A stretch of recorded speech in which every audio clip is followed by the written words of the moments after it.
All right, mics are on. You're good to go. Good evening, everybody. We're going to go ahead and call to order the council meeting for Tuesday, February 24th. If you'll call the roll. Council members Kozlowski, Here. Leary, Here. Rohrbaugh, here, Aquino, Here. and Raythel. Here. And if you all please stand with me for the Pledge of Allegiance.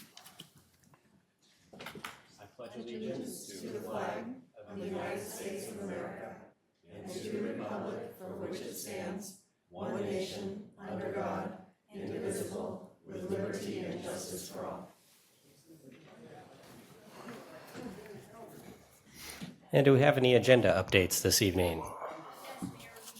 I think your microphone's off there. Thank you so much. Let me just make sure I have the proper item here. We have some additional information transmittal on our public hearing, item number 11. And that has been provided to the council, and there's also copies on the back table for members of the public. Thank you. And next up, we have business from the floor. For those of you that are not familiar with this process, this is the time where the public can address the council for 3 minutes on any unagendized item. And it looks like we have one request tonight, Michael Harris. There you are. Come on down, Mr. Harris. I'm getting old. I'm trying to get my brain together. No, it's funny. I was hanging out with my mom for Black History Month, and I said, "Mom, I'm getting Social Security checks. How you feel about that?" He said, "You gonna start paying me back?" I said, "No, Mom, I ain't paying you back yet. Give it to the grandkids." So yeah, so this is like 100th anniversary. Oh, Mayor, City Council, staff, greetings. 100th anniversary of Negro History Week. Dr. Carter G. Woodson, had enough Omega Psi fraternity, the brothers would be stomping and barking and stuff. If I joined the fraternity, that's probably the one I'd be in. But, I'm fraternity of one. I'm enough. It's 50th anniversary of President Gerald R. Ford officially recognizing Black History Month. And interestingly, I was looking back on that date. Robert Pritchard, Dr. Robert Pritchard, he's in Africa doing some amazing stuff. He was the politics behind it. But Vernon Jordan and Jesse Jackson is there at the signing ceremony when Gerald Ford recognized Black History Month. And, this Friday will be, everybody will be saying nice words about Jesse. But Jesse was, y'all think I'm bad sometimes. Jesse was rough, born, quote unquote, illegitimate in South Carolina, and then moved to Chicago. Jesse was a stud playing football and probably could have went to the NFL, but somebody grabbed him. He started preaching. He did another thing. But the idea here in Folsom, the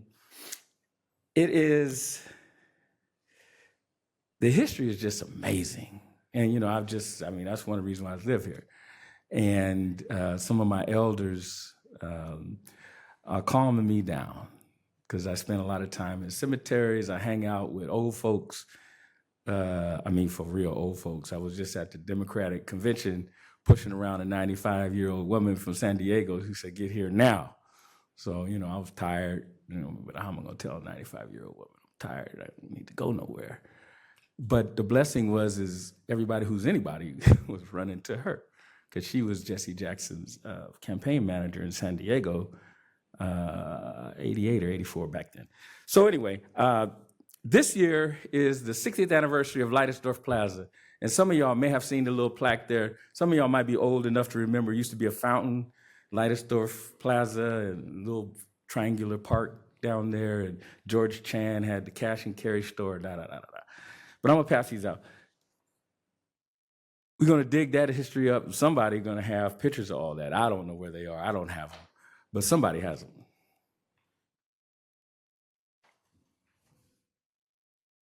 That's it. That all. Happy Black History Month. Thank you, Michael. Good to see you. All right. Any other requests from business from the floor? You have no additional requests to speak under business from the floor. Perfect. That moves us on to scheduled presentations. If you please call item number 1. Yeah, item number 1 is the presentation of the fiscal year 24-25 annual report from the Folsom Tourism Bureau. This will be regarding the Folsom Tourism Business Improvement District. Good evening, Mayor, members of the council. It's my privilege to be able to present this. What am I doing wrong? It's on here, but not up. Yep, I've got There it. we go. It just takes it a second, it'll appear.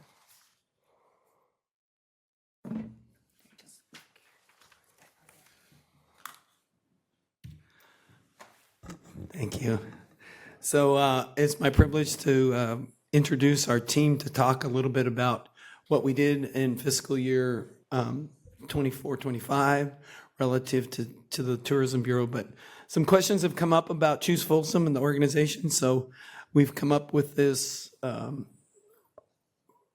display to show you a little bit about what Choose Folsom is about. There's 3 organizations, as we've shared with you. There's the Folsom Tourism Economic Development Corporation, there's the Chamber of Commerce, and there's the Folsom Community Development Corporation. Each one has a different mission, but with the sole purpose, all of them, is to a thriving economy. The Chamber's here to support small business. The Folsom Tourism Economic Development Corporation is really focused on both economic development and tourism. And then the Folsom Community Development Corporation is about the enhancement of economic development. Tonight, our team is going to be speaking to you about what occurred over the past year in the tourism. And so I'd like to introduce our team. Jody Franklin, who has just joined us over this past year, Sally Buchanan, and then Jennifer Cliff, who is with our marketing. So with that, here you go with Jody. Here you go with Jody. Okay, let's see. This is the first time I've presented in front of you. I think I've met each one of you, so this is exciting. Thanks for letting me be a part of it. Looks like the battery is flickering on this, just for whoever might know. I just wanted to share with you some visitor impact, visitor spending stats tonight, and this would be for the, we're looking at calendar year 2024, calendar year 2023, the comparison there. Visitors spent over $38 million in accommodations in 2024, and that was 643,000 and some change, and a 1.7 increase. Obviously, you can see they spent more money on arts and entertainment, food service, food stores, transportation, et cetera, retail. This is broken down by accommodation type. Visitors who stayed in hotels, motels, or short-term vacation rentals contributed $92 million to the visitor spending, and that was $3.6 million, or a 4.1 increase compared to the previous year. I just wanted to break this down a little bit. The hotel motel, that's pretty in short-term rental. Below that says private home. That's when you have friends or family staying with you, visiting from someplace else and staying in your home. They're not paying for accommodations, but they're still spending money in the community. They are considered visitors in a private home. So they're spending retail, they're spending restaurants, they're spending events, that sort of thing. Day traveler, that's pretty self-explanatory, and then seasonal home. Direct employment, this is the travel industry employment, so this is the jobs created by the travel industry, 900 in accommodations and food, over 890, so 10 people increase on that one category, arts and entertainment, and then retail and transportation. This is overnight visitor volume. So now this is not visitor spending. This is the number of visitors. So you can see an increase 22, 23, 24. Excuse me. And then that's on the top, the overnights, same sort of categories. And then the trips are the number of trips they took. So not the number of people. There's more people in a trip. So the number of trips they took. And then on the right is the party size. We've got 2.3 is the stat on the number of party size, average party size of a visitor to Folsom. Next is direct local tax receipts generated by visitor spending. On the left, you'll see the TOT, that goes directly to the city. And then the sales tax, the 1%, that's the city share of that tax. And you can see that climb, took a dive there in 2020 for obvious reasons, and then it's been climbing since then. Okay, now I turn it over to Jen Cliff for the marketing. Thank you, Mayor and council members, for allowing us here this evening to present. Visit Folsom, our role is to position Folsom not just as a place where people live, but a destination people choose to visit, stay, and experience. So tonight, my intention is to walk you through how our marketing efforts affect that and driving measurable results, from increased visibility and engagement to website traffic, hotel bookings, and ultimately economic impact. What you'll see, and hopefully what you'll see, is strategy that's not only creative, but intentional, data-driven, and directly aligns with supporting our local businesses, hotels, and overall community vitality. So on this first slide, we are seeing, and we have seen for the last few years, exceptional growth in reach, up over 350%, which tells us our content is breaking beyond local audiences. Our strategy is working. We've shifted to more short-form video and reels and are driving the strongest engagement and discovery. Our audience is still largely local, regional, but that's actually a strength. It's allowing us to build community pride and also converting visitors through shared content. Bottom line here for us is we've built a highly engaged digital audience that is now fueling tourism visibility. This next slide, website traffic is up across the board. Sessions and users both have increased by over 85% this last year, or year over year, actually. Engagement is strong, 55%, meaning visitors aren't just landing on our site, they are exploring, they're staying there. Organic search drives about 70% of our traffic, which shows our SEO strategy is delivering high-value, low-cost visibility. Our top pages are dining, things to do, and lake recreation, aligning directly with our visitor intent. We're not just attracting traffic, we are attracting the right traffic. So people really are using the site as a resource. Talking points on this slide. California, sorry, I'm just popping around here. This regional partnership allows us to punch above our weight by leveraging collective marketing dollars. We have partnered with Gold Country and Visit California numerous times this past year. On this, we've had over 5.5 million impressions delivered, with Folsom generating over 600,000 of those. Most importantly, the campaign drove 55,000 travelers and 217 hotel nights. This is a strong example of collaboration translating into real economic impact. Other additional advertising campaigns that we did, our creative strategy is centered solely on positioning Folsom as both adventure and lifestyle. We're targeting visitors at different stages, from inspiration to booking. You'll see a strong alignment across platforms, whether it's print, digital, or email, and everything tying back to visitation and overnight stays. And then we are on online booking. I lost my talking notes here. This is where the marketing turns into measurable economic impact. We saw a 63% increase in sessions and 11% increase in reservations. That translated into over 700 room nights and a 26% year-over-year increase. Again, our intention is not just inspiring visits, but we are directly facilitating bookings. The hotel packages, we've built hotel packages around our marquee events to drive overnight stays. This helps us specifically target midweek and shoulder season occupancy, something we know is a priority. By bundling experiences, we've both increased length of stay and visitor spend. This is a strategic way for us to connect events, hotels, and local businesses. And then we have noted some of our main hotel packages of the year. And last but not least, the campaign themselves. The campaign delivered over 285,000 impressions, 8,200 clicks to hotel offers, with a 2.89% click-through rate performance and which has exceeded industry benchmarks. Cost efficiency is strong, about 15 cents per click and per landing view page. Most importantly, these campaigns support demand around key events like the Rodeo, Wine Fest, and then TEDx was a strong performer. We are successfully moving audiences from awareness to actual booking behavior. So at the end of the day, our strategy is simple: drive awareness, convert interest into bookings, and generate real economic impact for Folsom, and the data shows we're doing exactly that. Thank you. Good evening, everybody. Just to talk a little bit about marketing before I go into Visit Folsom programs. Folsom is not a resort destination.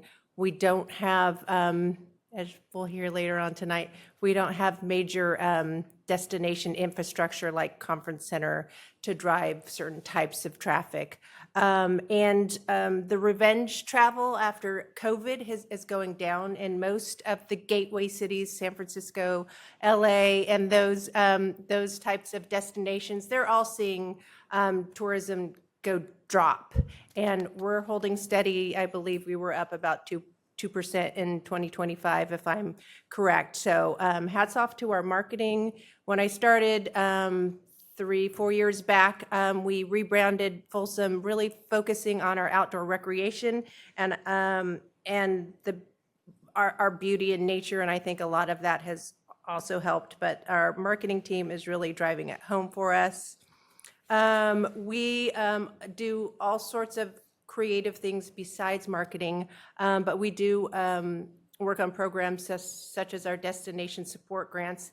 As you'll note here, I think almost everyone are outdoor recreation events, and we do support these events. They drive heads and beds. The one item on here, Inductive Automation Conference, that drove about 750 to 1,000 people from all over the world here every September. We supported that conference. Unfortunately, they grew out of their space and had to move to Sacramento last year.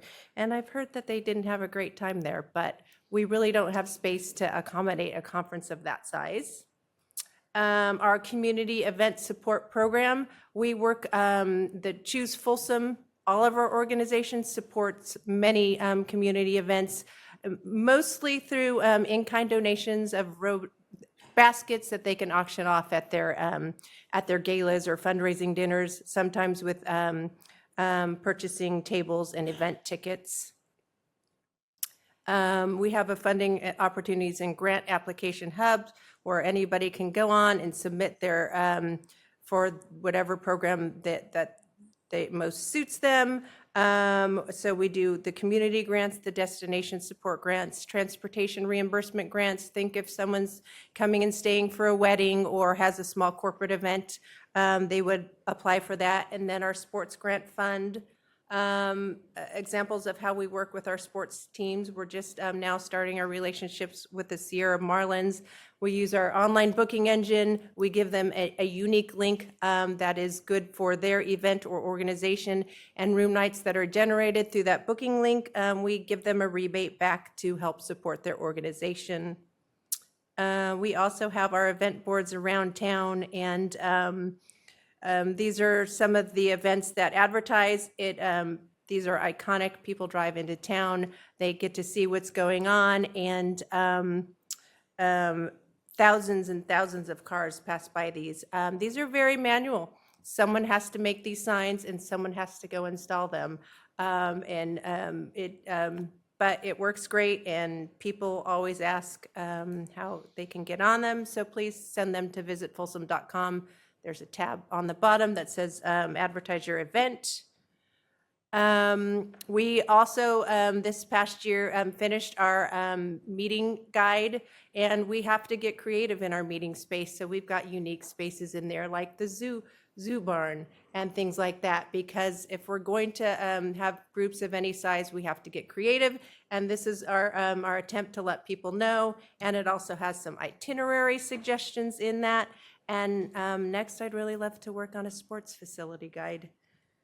Gather and Toast at the depot is open, offering visitor services. If you haven't had a chance to pop in, go try a crepe. They're pretty great. And the selection of, think of a brick and mortar farmer's market, selection of goods and Folsom branded merchandise is getting better every day, and hopefully soon to see some new branded merchandise, which we'll give you a peek of in a minute here.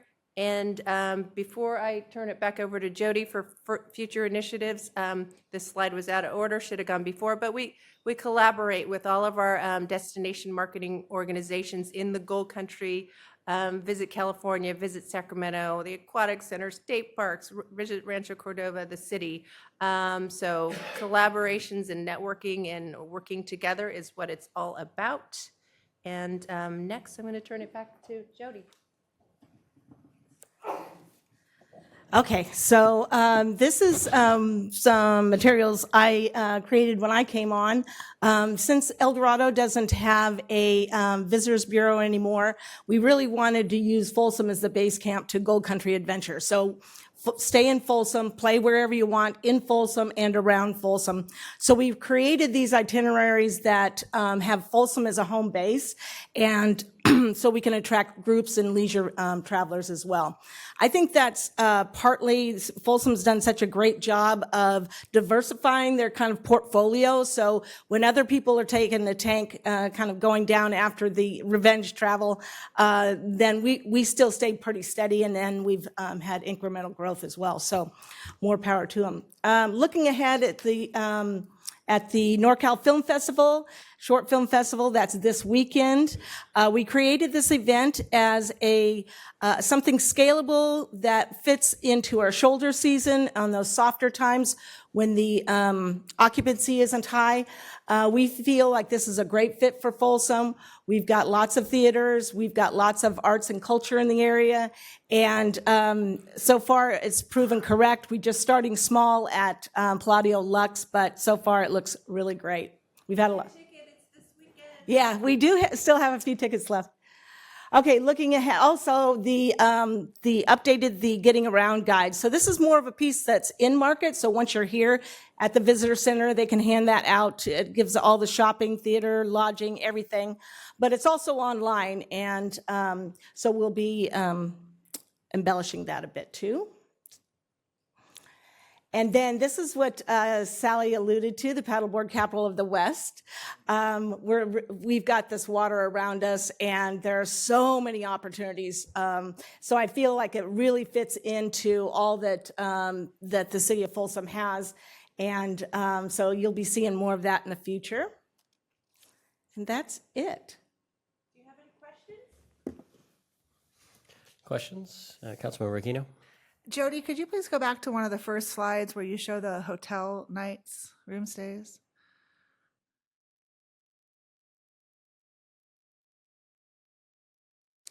Okay. No, keep going.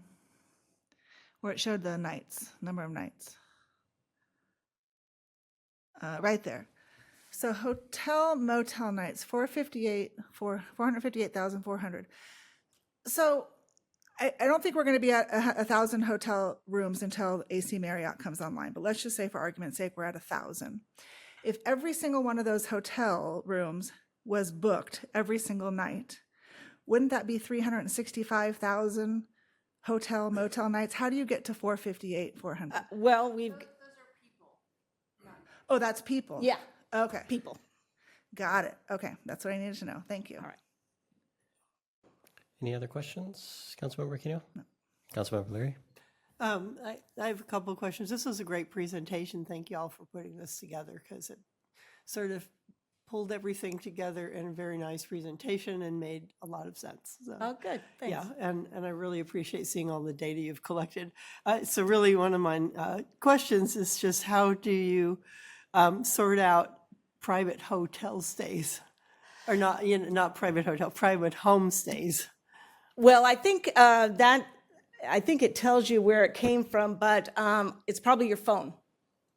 Oh, okay. Yeah, So they you have can phone track. phone data, and they know how long you've stayed here, who's it's not you in particular, but in general, and then they aggregate that. That's usually, the location is usually the way they get where they're staying.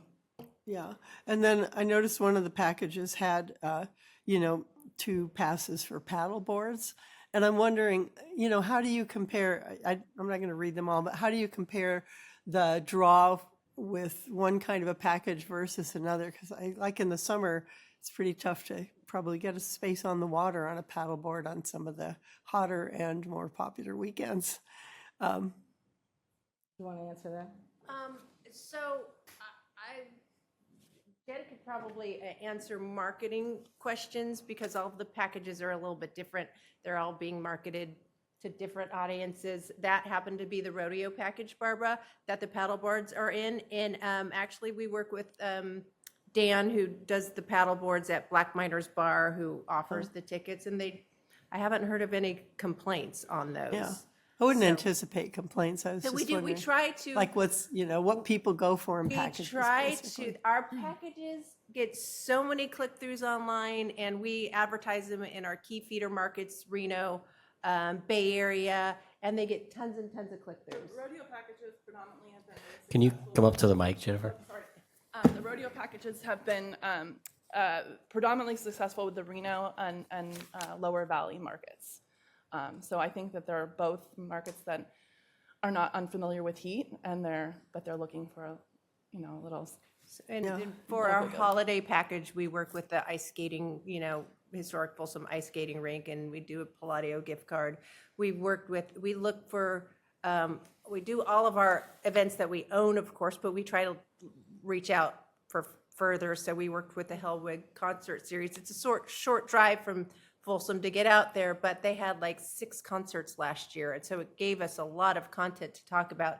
And it really drives brand awareness for Folsom in these markets that might not know we're even here. So it's been, and we just kind of tinker with things and find new packages and see what resonates. Well, you're able to collect a tremendous amount of data. Oh, yeah. Which I is mean, Which is what we're trying to get helpful. to on everything these days. when I came, that was one of my main initiatives when I came on, is just making sure that everything had data behind it. So there wasn't emotional marketing decisions. It was like, no, this is working, this one's not. So Right, that's great. And one last question is the Sports Grant Fund, what does that support? Right now, we have the Sierra Marlins, Broadstone Racquet Club, Folsom Lake Surf, who's working with them.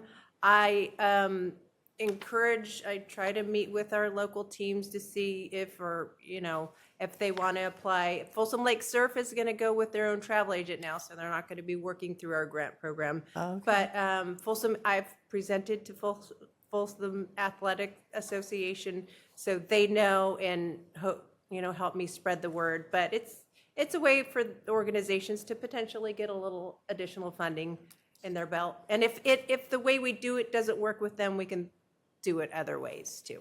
Right. And I was impressed to see that the pool was one of the highest draws on the list of facilities that are used in the city. And that was some of the data in the report here. Oh, sure, yeah. Yeah. Yeah, that was good data with Placer AI. Yeah, and that's cell phone data. Okay, well, phones thank and you so credit much. cards, you can't Yeah. hide. Vice Mayor Rohrbaugh, any questions? Councilmember Kozlowski? All right, thank you all so much for coming tonight, and thanks for presenting. And that moves us to our consent calendar. I've had one request to pull item number 8. Any other requests for items to be pulled this evening? Mr. Mayor, I'll move the remainder of the consent calendar inclusive of the 4 individual items named as number 9 and the 2 individual items identified as item number 10.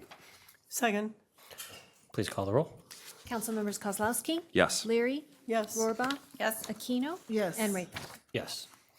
And please call item number 8. Okay, item number 8 is resolution number 11558. This is a resolution amending a prior resolution to modify the eligibility requirements for the Program for Local Assistance Youth Recreation Scholarships and giving it a new name.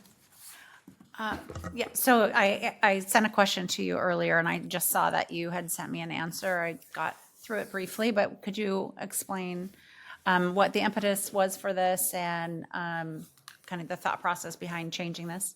Sure. Good evening, City Council. Kelly Gonzalez, Parks and Recreation Director. And we brought forward to a recommendation. We've had some requests, a handful of requests from our seniors and our adults asking if we have a scholarship program. I personally talked to a few of them and some really compelling stories and said, sure, we can bring that to City Council for consideration. One of the things right now, we're not giving, like, we have scholarships available. We haven't given all of the scholarships. So we do have some capacity. We are making some changes administratively. So in the past, each scholarship is $250. We would put that on account and would stay on the account. So let's say a program was $100, they would have $150 on their account. We're changing that, so the scholarship, it's up to $250, but it's just for the cost of that class or that program. So we feel that we're gonna have some more capacity, so we see that this change won't have a major impact. We'll still be able to continue to give out those scholarships.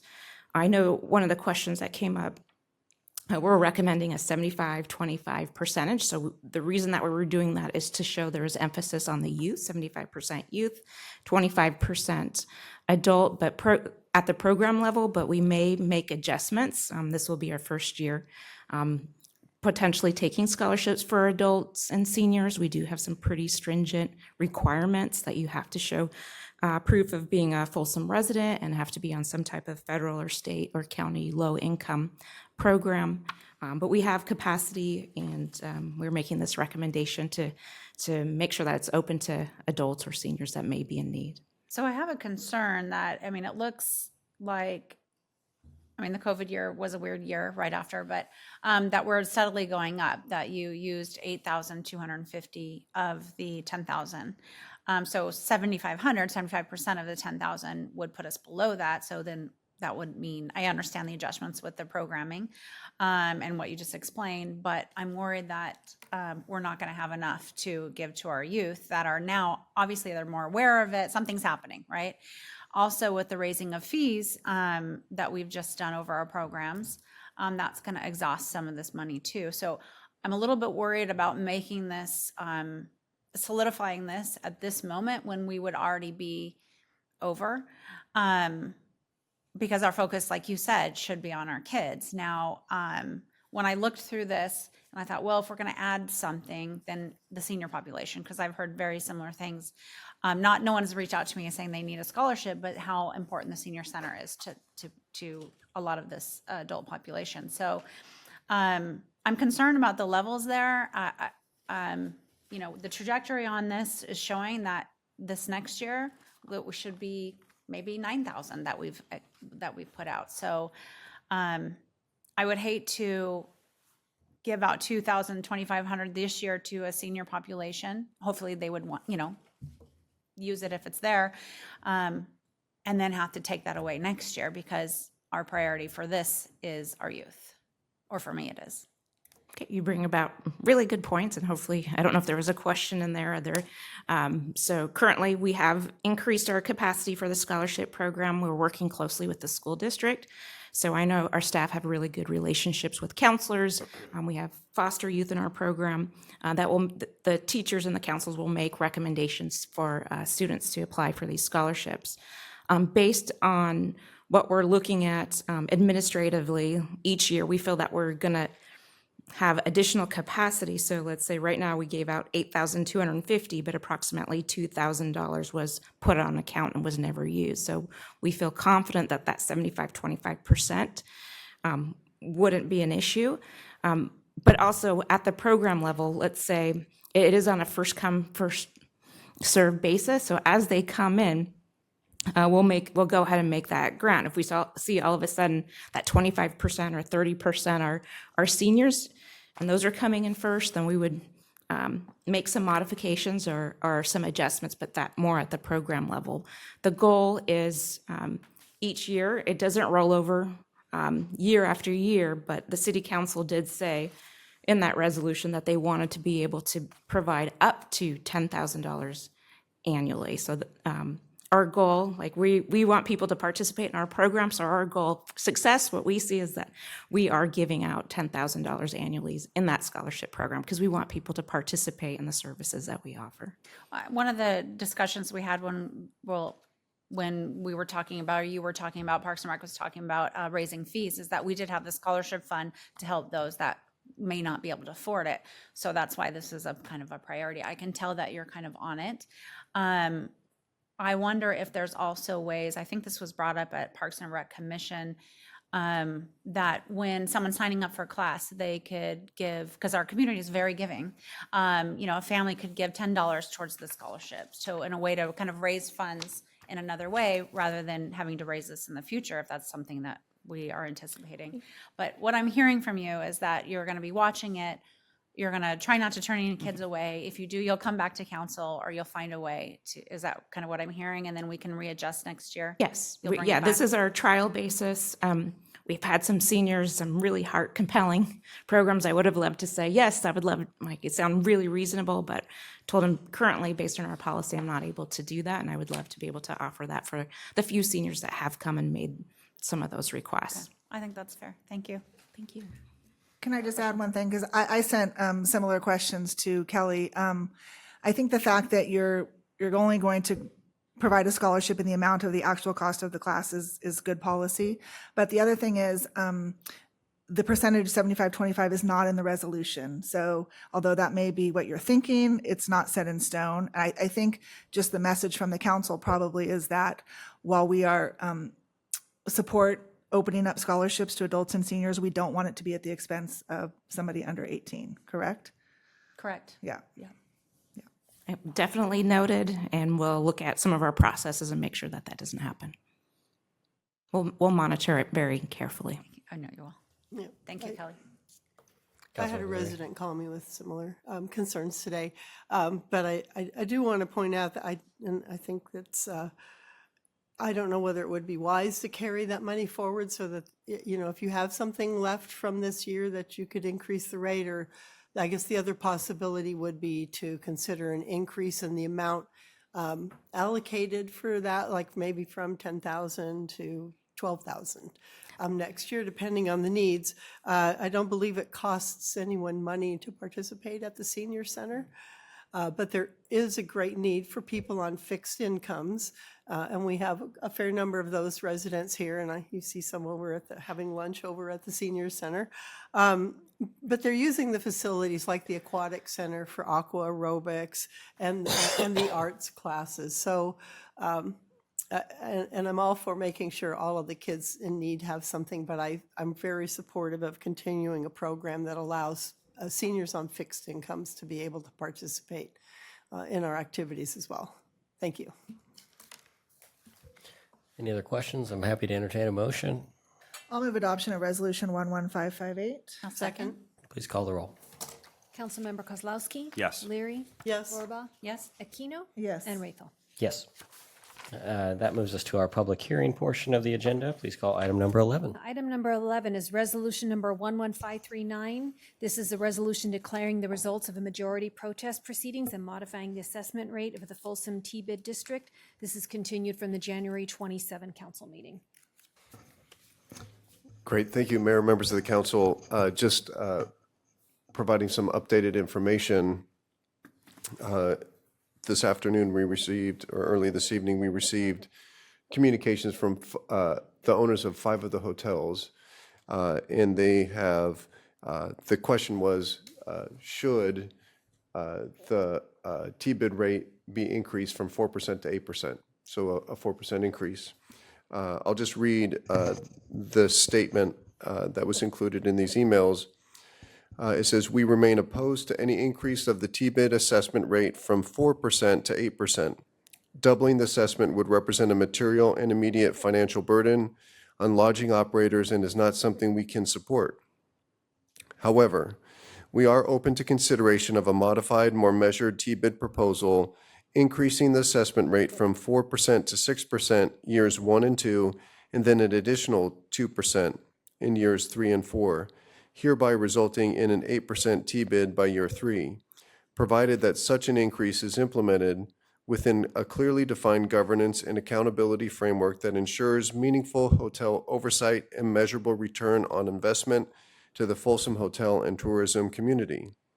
However, we are open to consideration of the modified T-bid proposal increasing the assessment rate from 4% to 6%, provided that such an increase is implemented within clearly defined governance and accountability framework that ensures meaningful hotel overnight or oversight and measurable return on investment. We respectfully request that the city and relevant stakeholders allow a 60 to 90-day collaborative working period, with assessed hoteliers to develop a more structured implementation plan that includes clear hotel owner governance over the incremental assessment funds, defined performance benchmarks tied to occupancy, ADR, room night generation, and incremental TOT impact, fiscal safeguards regarding feasibility studies and consulting expenditures to maintain focus on value for hotels and the larger community, transparent reporting and measurable accountability mechanisms.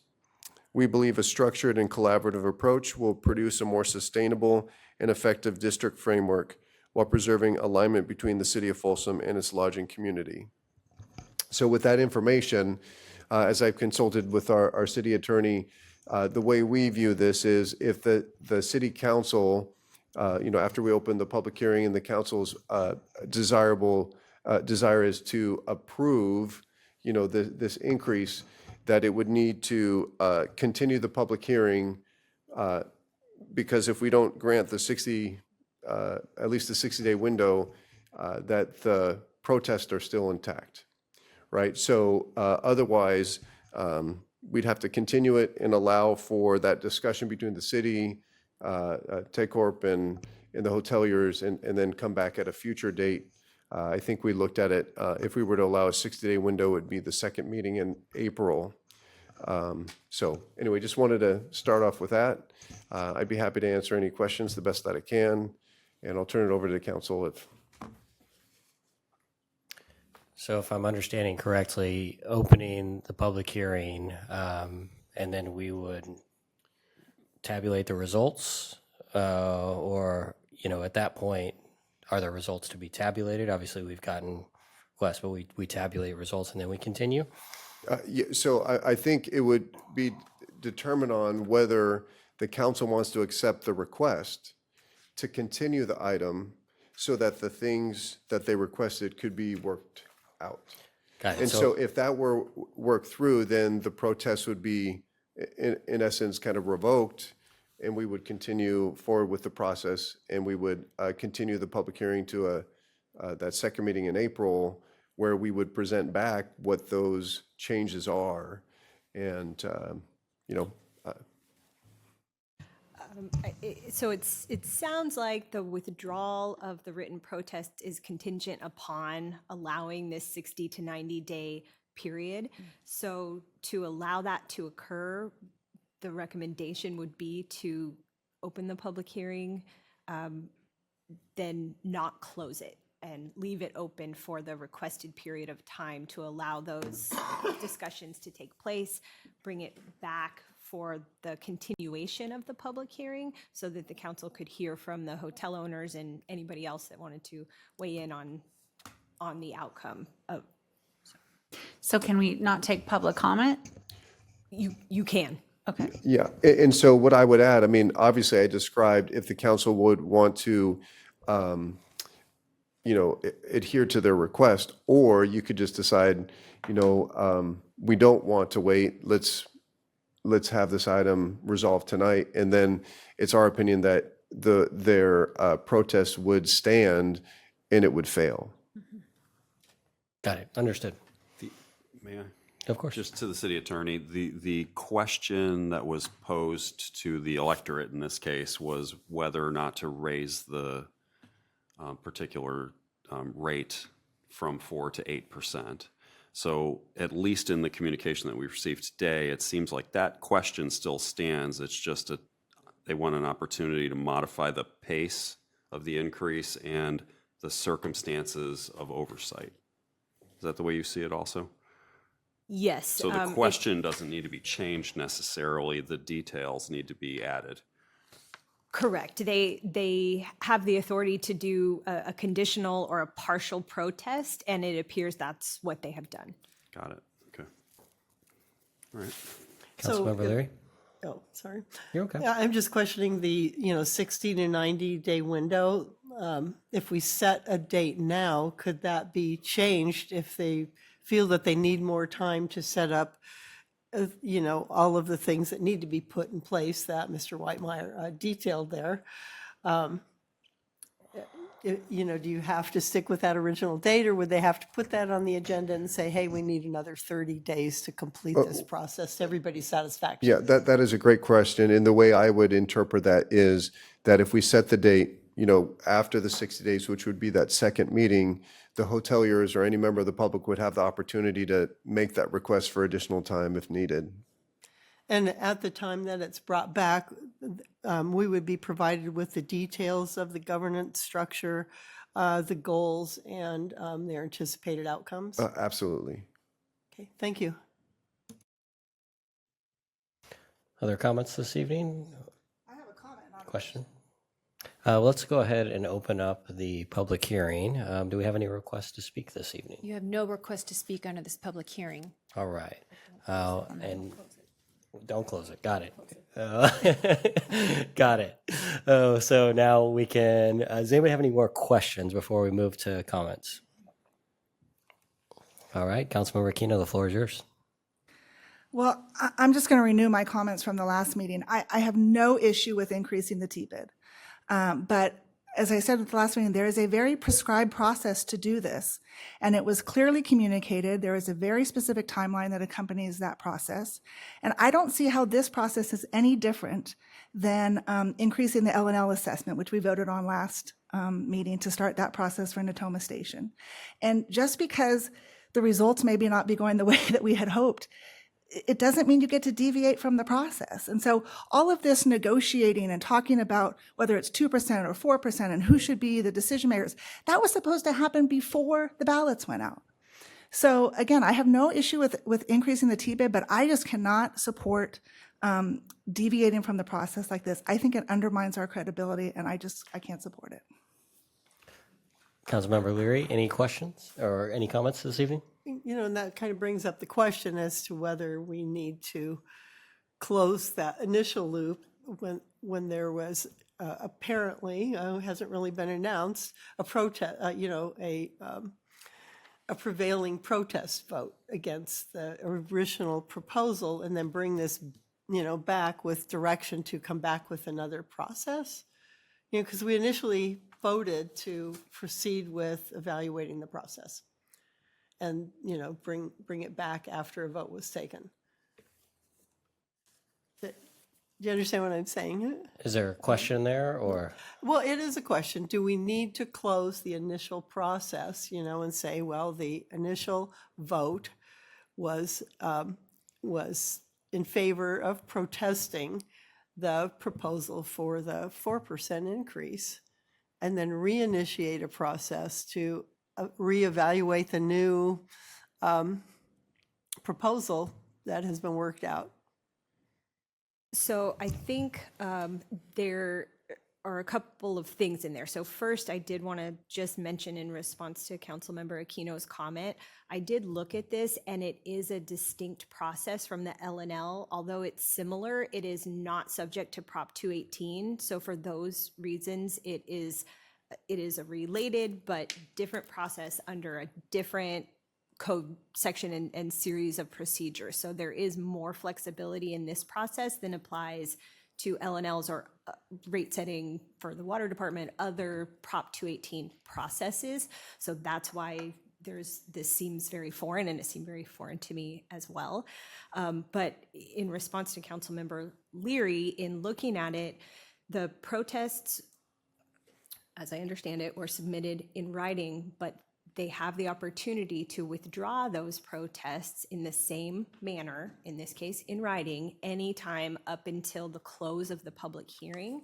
So for instance, one of the letters received by the city was read by the city manager just now, which was withdrawal of the previously submitted protest subject to those conditions that were just read by the city manager. So it is not a straight line. It is unusual, but it is, I believe, permissible under the statutory scheme that we're operating under.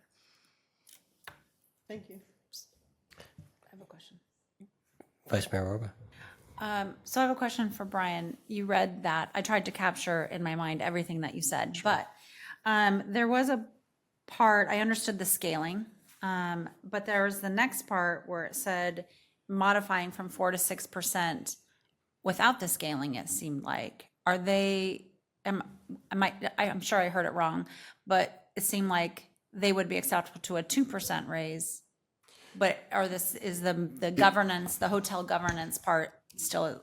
Yeah, part of their so conditions? you bring up a really good point, because it's two different options, but it's not very clear. So my recommendation, like just to highlight what I believe the council has as two options is, one, you don't want to continue with this process. You accept the rejection and we just close it out, like it didn't pass. Or you accept their request. And I think in many ways, their request for the time is to clarify the governance structure, but also from a staff perspective, like, well, what did you want, right? Because in one paragraph, it does say, hey, let's scale it, but we're also amenable to just going to 6%. And so if the council wants to provide additional time, I think it's necessary from a staff perspective to make sure that we get it right. Any comments, Vice Mayor Orba? No. Councilmember Kozlowski. I see very clearly what Councilmember Aquino has pointed out here. So the alternative, if we were to accept the original protest vote or the original vote as it was submitted, can we even do that now that we have these retractions? I don't believe we can. They submitted a retraction, a conditional retraction before the close of the public hearing. So under the statutory scheme, I don't think we have the authority to say, you submitted something, we're going to rely on that and ignore the more recent submittal. So does that mean, though, that the votes that have not been retracted rule the day? Or does this need to be a comprehensive vote and we're now waiting for a final vote by 5 of the electorate in this case? I think we would have to have the clerk open the votes and do the tally and figure out if there is in fact a majority protest with the whatever it is that remains in effect as of today. But that, okay, let me ask this differently.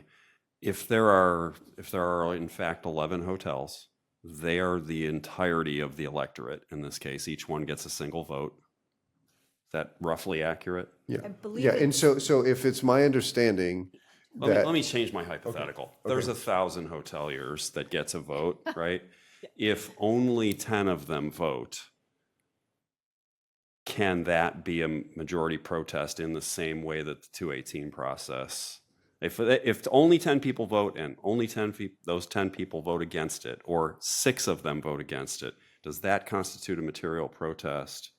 Yeah, so in this particular instance, or do you need to actually receive all of the votes that are possible? No, so it's weighted based on a proportion of.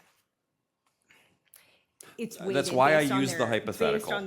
Based on their sales, and I have the language for what is a majority protest, and I will just read it.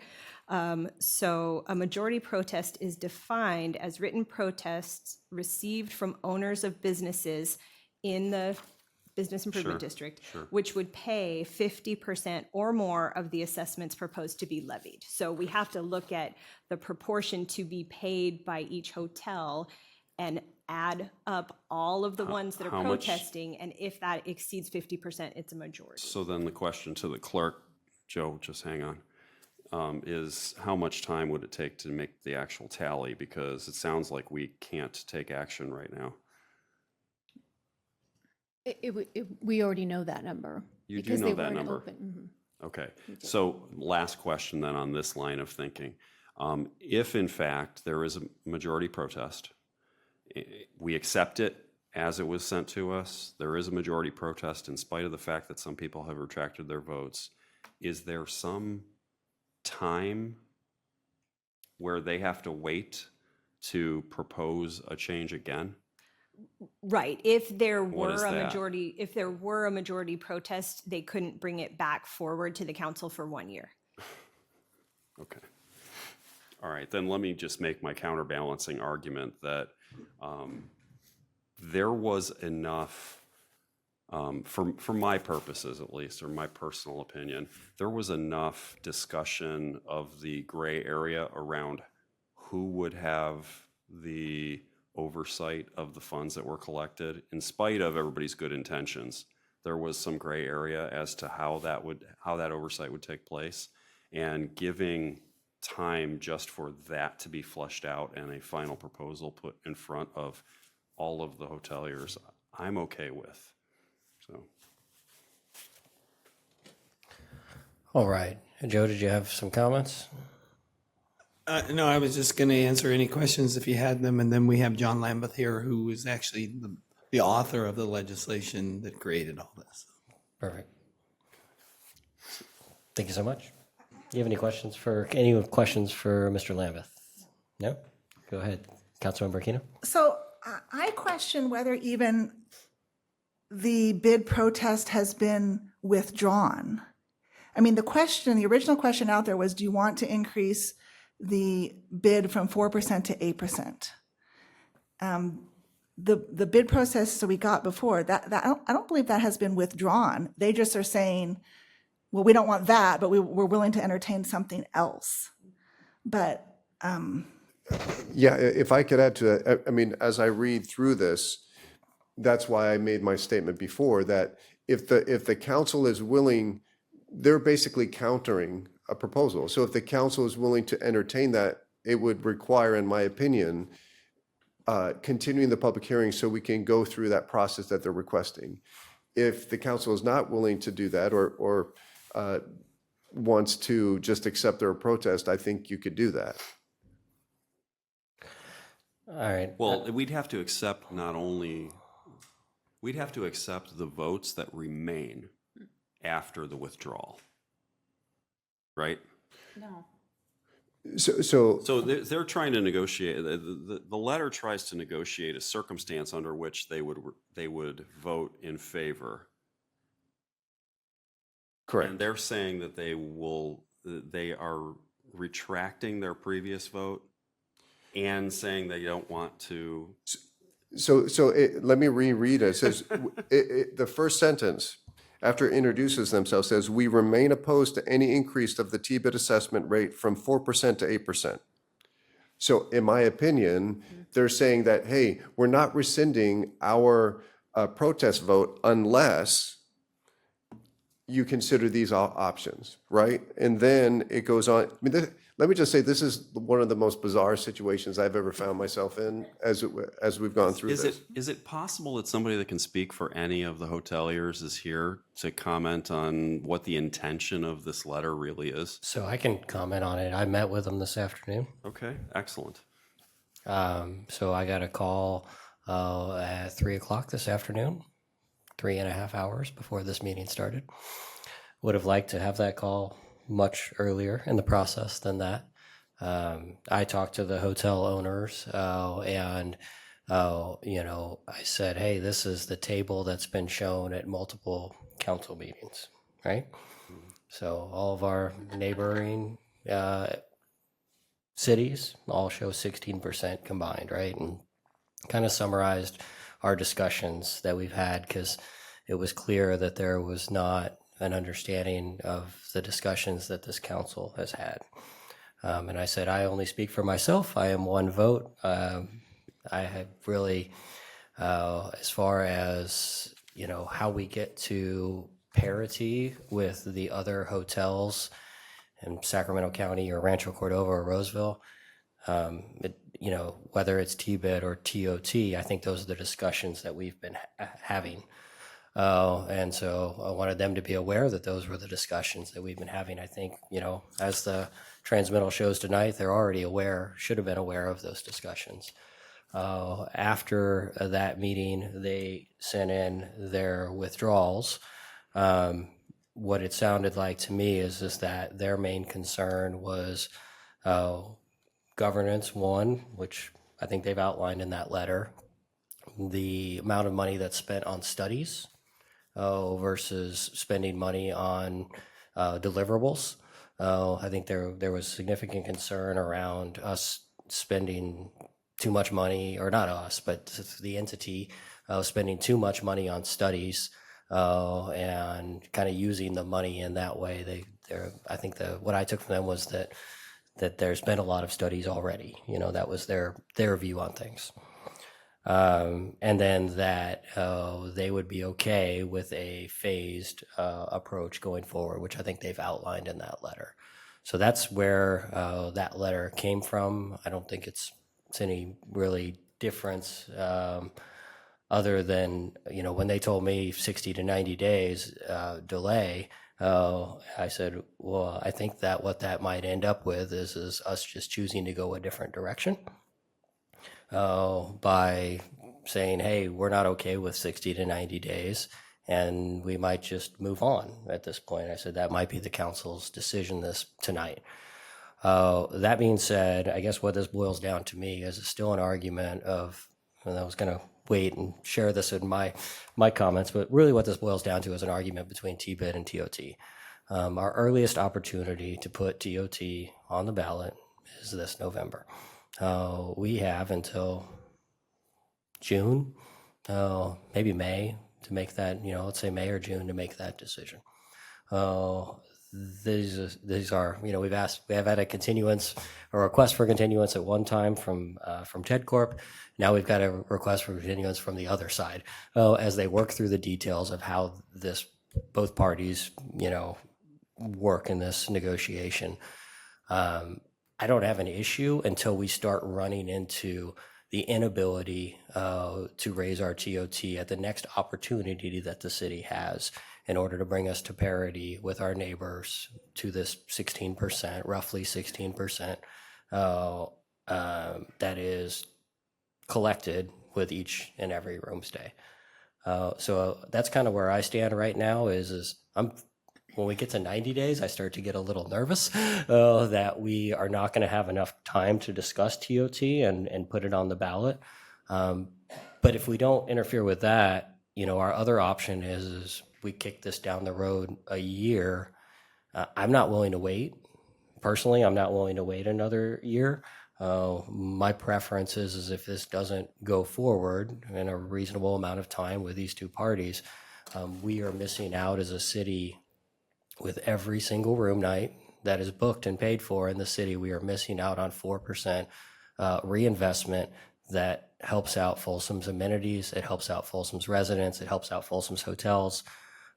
So to me, the advantage of the GBID was we got it in there earlier, but we're not really in any rush other than our decision on TOT. So that's personally what it comes down to me is which one is better. I think to me, either one is good because either one reinvests in Folsom with visitor dollars. So we could be here in 90 or whatever the date was, 60 to 90 days, and they could still oppose it, right? They could not come, and we might not agree with it and might not move forward with it. It doesn't sound to me that that's a clear withdrawal of their opposition. I think what you made me think of, Mayor, was this allows us to talk through if TOT is a possibility for this fall or not.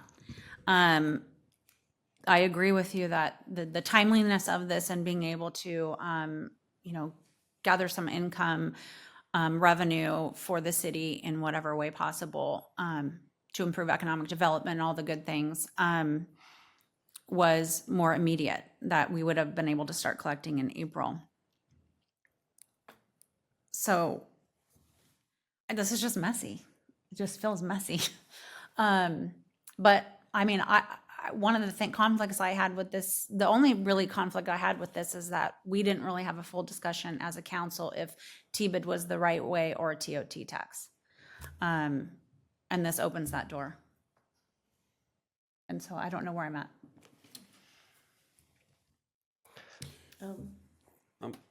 Throw out what- In order to focus this, I'd like to make do we need a motion to extend the public hearing? Yes, please. Okay, so just to focus things, we can continue talking, but I'd like to make a motion that we extend the public hearing, or what am I extending? That you continue the public hearing until. That we continue the public hearing for 60 days till April, whatever that is. The second meeting in April. The second meeting in April, in order to allow for refinement of the plan that would satisfy the hotel. those who have offered to retract their protest. Can I add an amendment to that? That, Can try. that, Nobody seconded it, so it doesn't. well, really a it's a motion friendly just yet. amendment. You would be but- making a substitute motion at this point. Well, okay, so. Or a different one. Well, I would make the same motion, but with the addition of including the list of things that the hoteliers wanted to negotiate prior to this coming back that Mr. Whitemeyer outlined. And, it is significantly different in that the hoteliers are asking to change the governance of the body that will be managing the funds. Let me offer to modify my motion in this way. Extend the public hearing for the purpose of giving time to all parties interested to refine the pace of implementation of the increase and the governance process for the funds. Because it was already, so that's the end of the motion. The discussion we had last time was plain that the whole purpose of this increase is to collect additional room tax money. The hoteliers have to have a say in how that money is spent because that's what a TBID is. It's their money that they're giving over to projects that the city will help implement. So we already know that they must have some level of governance over that. They're saying that they want that clarified in further detail. So that's why my motion is the way it is. Because the prior discussion had been that I'm trying to remember the correct terminology for the committee that already exists that would be making those decisions. So I'm a little confused. Was that a substitute motion? I modified my motion. Perfect. It lacks a second at the moment. Is that a second, Councilmember Leary? I'm still considering this for after hearing more discussion, because I also agree that it would not be bad to reconsider that possibility of a TOT. Fair enough. For the purposes of discussion, and since I've telegraphed my support, I'm going to second the motion. John, I see you keep trying to approach the microphone. Thank you, Mr. Mayor. Yeah. Does anyone have any questions? Yes, for what would you John? like to share? Yeah, you want to come on up? I'm hesitant to interrupt deliberations for statements, so but go And ahead. I'll try not to stir the pot. Thank you, Mr. Mayor, members of council, John Lambeth with Civitas. This is a murky situation, right? And I don't blame council members for really struggling with it because of the nature of that withdrawal that you've received. But I guess what I would highlight is we've made a lot of progress. We've made a lot of progress with the hotels. They were, many of them saying, we don't want this at all. Now you're hearing from them, we can accept this under certain conditions.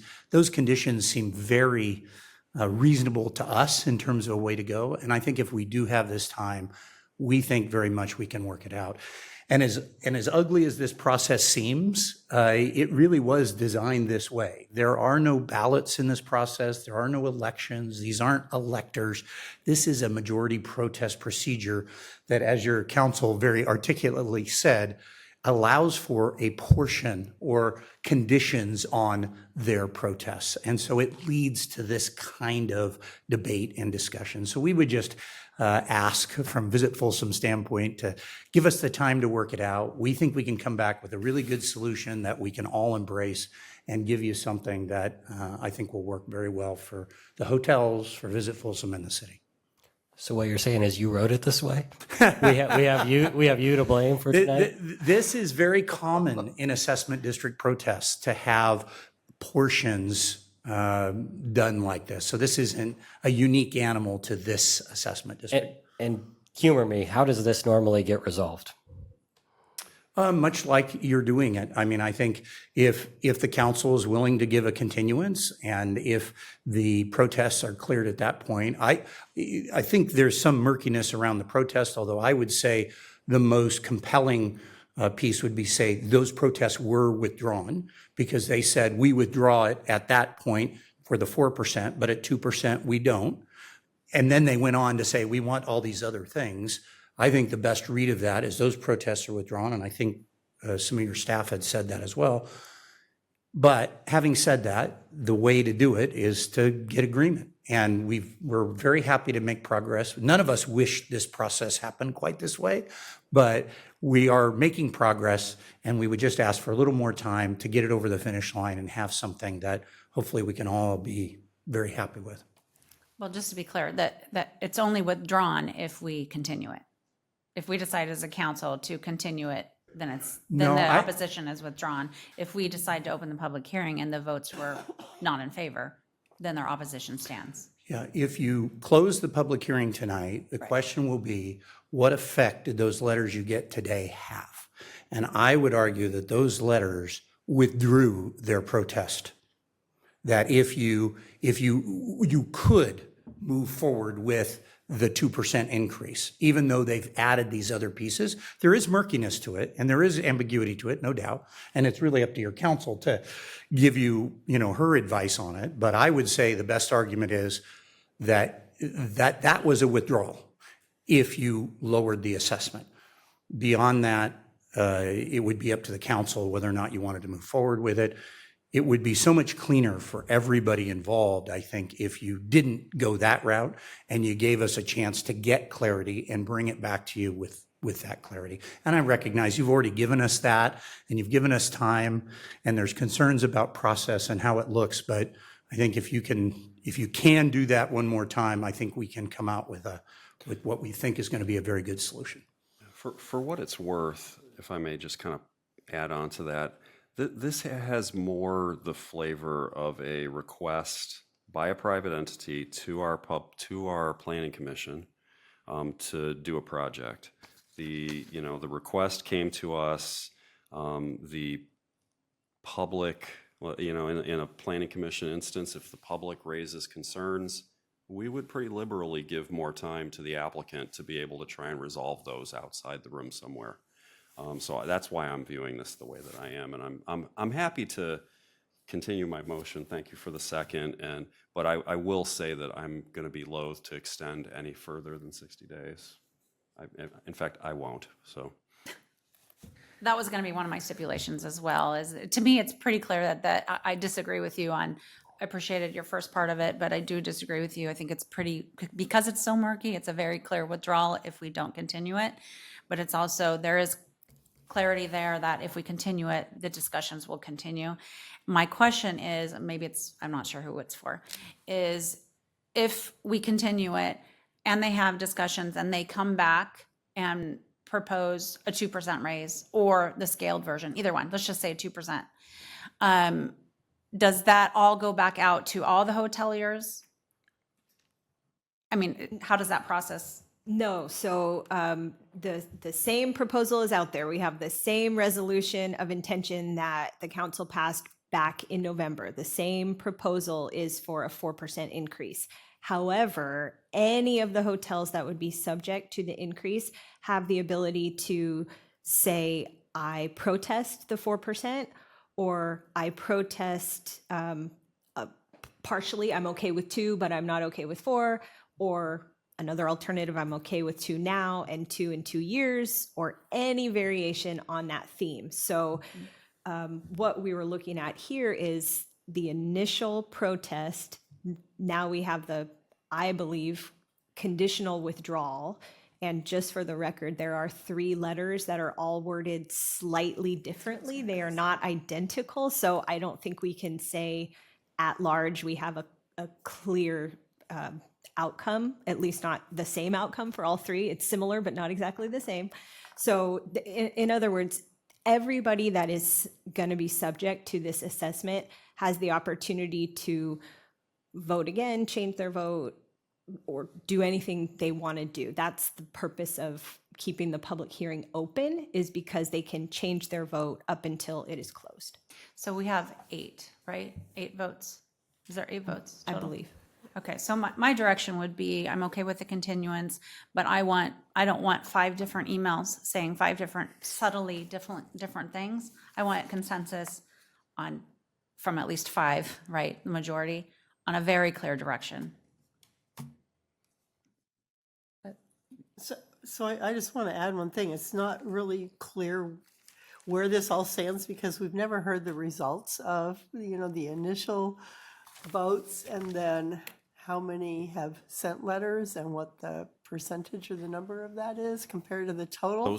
Those get read when the public hearing is closed. Yeah, I understand that, but it just makes it a little bit murkier in making a decision on like Vice Mayor Rohrbach I has said. believe we have received these type of letters from everyone who submitted a protest. That is correct. Okay. Thank you. All right, any further comments before we call the roll? All right, I guess I will add one more other thought is I don't want to be doing this at 3 o'clock on April 28th. It's a good discussion, but let's please get it worked out in 30 days. If we're going to get it worked out, if it comes down to it, I agree with Councilmember Kozlowski. The murkiness doesn't help. It doesn't add to the trust in this process. I get it that this is a different process. But I think if we can all, if those parties can get together sooner and make sure they get the letters to our city attorney and the clerk early, then if we do have ambiguity in the letters, that allows us to clear that up in time for the meeting. Please call the roll. Council members Kozlowski, Yes. Leary, Yes. Rohrbach, Yes. Aquino, No. and Rathel. Yes. All right. April 28th. Now on to new business. Please call item number 12. Okay, item number 12 is resolution number 11556. This is a resolution directing the preparation of the engineers' reports for all the L&L districts in the city. I will spare you reading them.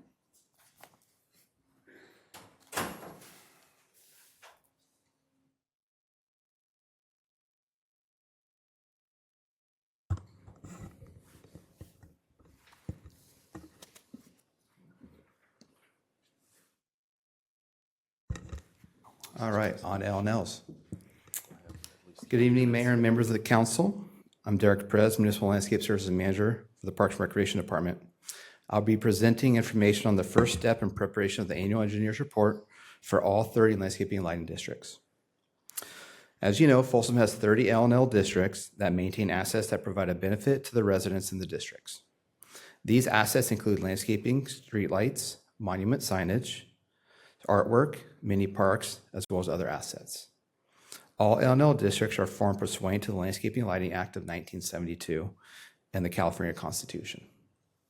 Folsom has districts that range in size from 10 to 2,370 units. The map here shows all the boundaries for each L&L district in the city. Here's a brief explanation of the key elements of Article 4 of Chapter 1 of Part 2 of Division 15 of the Streets and Highways Code and the Landscaping and Lighting Act of 1972. The upcoming annual reports must be prepared by an engineer in accordance with Article 4. A report must be prepared for each fiscal year in which assessments will be levied, collected to pay the cost of improvements. Each report must include key elements such as plans and specifications for maintenance of the improvements, estimate of the cost of maintaining the improvements, diagrams of assessment districts, assessment of the estimated costs for maintaining the improvements. The annual assessment process is a 3-step process, and we are currently in step 1, as you can see here. City Council will be directing the preparation of the engineer's report for all 30 L&L districts. This shows the current schedule trajectory of the preparation for the engineer's reports for all 30 L&L districts required by the Streets and Highways Code and the Landscaping and Lighting Act of 1972. Staff made sure to include a review of the preliminary engineer's report with the Landscaping and Lighting Advisory Committee at the March 26, 2026 meeting. With that, staff recommends the City Council adopt Resolution 11556, a resolution directing the preparation of the engineer's report for the referenced landscaping and lighting districts for fiscal year 26-27. With that, I'm happy to answer any questions. I think, Derek, would you be able to happen to have the information about what a question came up earlier today about the cost of the engineer's reports? Would you happen to have that? Yeah, great question. Yeah, so the cost of each individual engineer's report for each district is around $1,136. Now that is charged towards each district. So they're paying for the engineer's report for each of those to be prepared. Yeah, and that will be included in the preliminary engineer's report. Any other questions?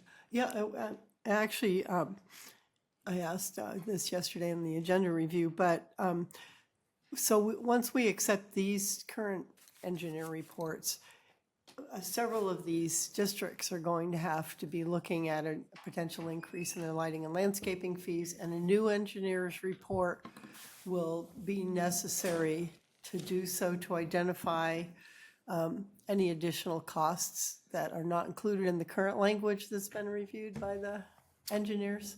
Yeah, correct. So as direction from council in this year's preliminary engineer's report, we're going to be providing a table that shows the revenue and the expenses for each district. So it'll show where there's deficits for each district as well. So we're going to make sure that's included for the next engineer's report. So if that answers your question. Okay, thank you.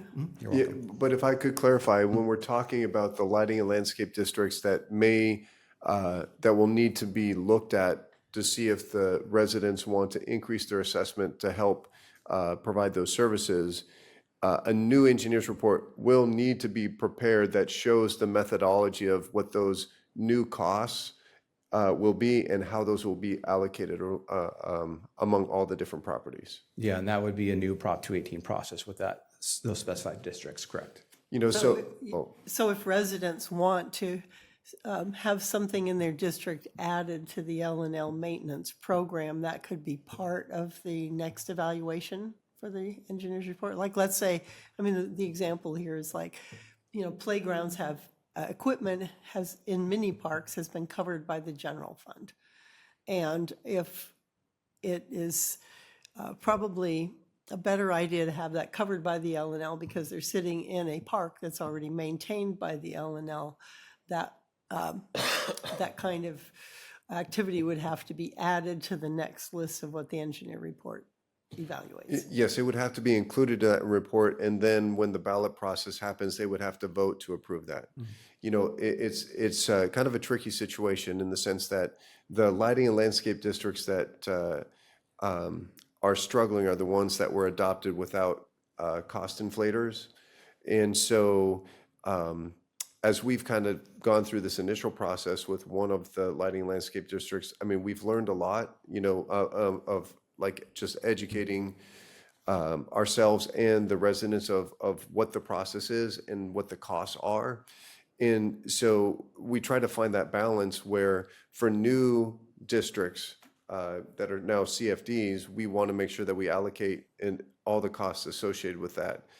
I think we have to be careful because I think there will be some reluctance if we add too much to it because they're accustomed to paying for certain elements. And the main justification is those elements that you agreed to pay for way back when, because of inflation and just cost increases, unless there's this overwhelming support to increase the amount of services, we haven't necessarily gone that route. You know, in some ways, we're fighting just to get them to approve the increase to maintain the existing infrastructure that they have. You're right on point, but then what do people want to pay? All right, thank you.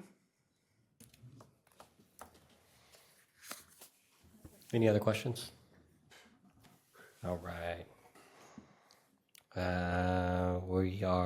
Do we have any comments on the side? No comments? Ready for a motion? Nope. Ready for a motion? I'll Did you wanna move to make a mo- approve. Got it. I'll second. Please call the roll. Thank you. Councilmembers Kozlowski, Yes. Leary, Yes. Rohrbach. Yes. Aquino. Yes. And Raythel. Yes. Okay, your next new business item is number 13, ordinance number 1362. This is an ordinance amending certain sections of the municipal code for minor code cleanups to remove outdated references and to reflect current best practices and laws. This will be introduction and first reading, and then followed by determination that the project is exempt from CEQA. Thank you, Krista. Mayor, members of City Council, Pam Johns, your Community Development Director. And I'm happy to be before you with what I consider to be a whole bunch of minor fixes, some of them really non-substantive, and I'm going to get through these as quickly as possible. The municipal code was adopted initially in '73, and so in 50 years since that time, it's been updated dozens of times, and more often than not, it's updated for a very kind of specific targeted purpose. In this case, we have a lot of miscellaneous cleanups that we're just packaging and bundling all together at once and bringing them forward to you as a way of kind of efficiently taking care of some of the items that really should be cleaned up. So I'm going to go through a couple of summaries. The staff report lists 16 specific changes that are proposed in 6 of the titles in the municipal code. And of those 16, half of those are removing, just eliminating outdated provisions that are no longer relevant. 3 of them are updated for compliance with state law or a regulatory framework. And then there's a non-substantive correction. And I'm going to focus on what I consider to be kind of 4 substantive amendments that are part of the consideration, because I think that's what matters most in getting the record clear. So entitled to correction to replace personnel with human resources, repeal a section on community correctional facility that isn't relevant anymore. There's an antiquated section about city clerk's salary. There's a bond section that is out of compliance. And then in bold here is 1 or 2 of the substantive sections. So we're suggesting adding a waiver for processing fees on city projects that serve a public purpose. And so we've added a new section, and I'm happy to read that into the record if you'd like, but essentially, if the city's doing a project like the police substation or a new fire station, the city's going to charge itself building permit and plan check and inspection fees unless those are fees that are required by an outside expert or agency that the city would incur, and if those fees are required to be paid by an outside agency, like there's a school district fee that applies or a sewer district fee that applies to it, something like that. And so we think this is an important opportunity to come in and for the council to see this. This section requires that the director of the department overseeing the project would affirm that it's for a public purpose and outline what those fees are. And then if there's not clarity about that, we would bring it to the city council. The last item on this page in Title II is to modify what's listed as the limit on contract contingencies. Currently just says a flat 10%, but best practice is really now somewhere in the 10 to 20% range on contingencies for certain contracts. And so we're just asking council to modify that to a minimum of 10% to give that flexibility. In the revenue and finance section, there's reference to commuter bus service fees and Folsom stage line fees that are no longer relevant. The third substantive item is in the animal keeping section of the code in Title 17, where we have an unusually low number of chickens that are allowed, and this has become kind of an increasingly popular activity for residential lots. So we had public request at a council meeting in the past, and we are bringing that forward now to better reflect kind of current best practices and regional comparisons. And so it would take the number of chickens or hens that could be kept in a yard from 2 to 6. We would specifically exclude roosters and clarify the setback requirements. Right now, we say 20 feet from a property line. It would go to 5 feet from a property line and 20 feet from a neighboring residential dwelling, which is really just a performance nuisance type of issue. And again, that's in keeping with best practices. So it was pretty consistent and straightforward when we did that comparison. And thank you, Mayor, for your assistance in that comparison. So we're happy to be bringing this forward. My 2 chickens appreciate it. Hopefully they'll have some friends They'll soon. have some friends soon. Yeah. We are recommending the repeal of the Commission on Substance Abuse as no longer established in the city. And then in Title 10, there's an anti-cruising chapter that needs to be removed because it's now prohibited under state law. We have references to taxi stands, parking meters, and business license requirements bicycle license requirements that are no longer relevant. I feel like this is important to say that the parking meter statute, you couldn't hitch your animal to the parking meter. That was my favorite part of this whole report, I have to say. When did that get adopted into code that you couldn't hitch your horse to the parking meter? It was an entertaining process for me too. And then there was and then finally a repeal of the prohibition on riding a bike on Folsom Dam Road, which is no longer publicly accessible. So it might seem to you unusual that we have these things that we don't go through some annual cleanup, but we just don't. And so this was a way to capture those things and bundle them together in an efficient way. The last item is of substance is that there's recommendations to amend several sections of the Lighting and Landscaping District Advisory Committee, updating references to both staff, the districts that are listed, some come out, some get added, and then best practices for the process for that committee. And so with that, we're recommending that you do first reading of the ordinance and determine that it's exempt from CEQA to incorporate all these changes. We would bring it back for second reading on March 10th, and the ordinance would be in effect 30 days after that. Any questions? I'm happy to answer. Did you have to pay the parking meter when your horse was hitched to it? I just have so many questions on what happens when you hitch to the parking meter. Questions for staff? Good questions? I do have one question. Councilmember Leary. And that's why no more than 2 ducks are allowed, because, ducks and rabbits are, some gourmet items for some people's cooking tastes. I think you can still have your 6 chickens and your 2 ducks or rabbits. Absolutely. But are goats still in there? But not 6, ducks. Not 6 of each, no. Correct. And what is the rationale for that? I'm just asking. Honestly, I don't have a lot of background other than we did look at, best practices for this, which have to do with, kind of what are the noise impacts for in a residential zone? What are the types of issues that might affect other people outside of the property? It's really about that. We have some animal keeping regulations that have to do with, having a certain amount of space for keeping of the animal. But in this case, it's just looking at residential lots and cumulative types of animals that could be kept. I just brought this up because my daughter and her husband have, 3 chickens, 2 rabbits, and a couple ducks. And that would be allowed. It could be. Not louder than the dogs next door, but. Councilmember Aquino. I am entirely serious when I ask this question. Do you know if we have any complaints to code enforcement about excessive chickens?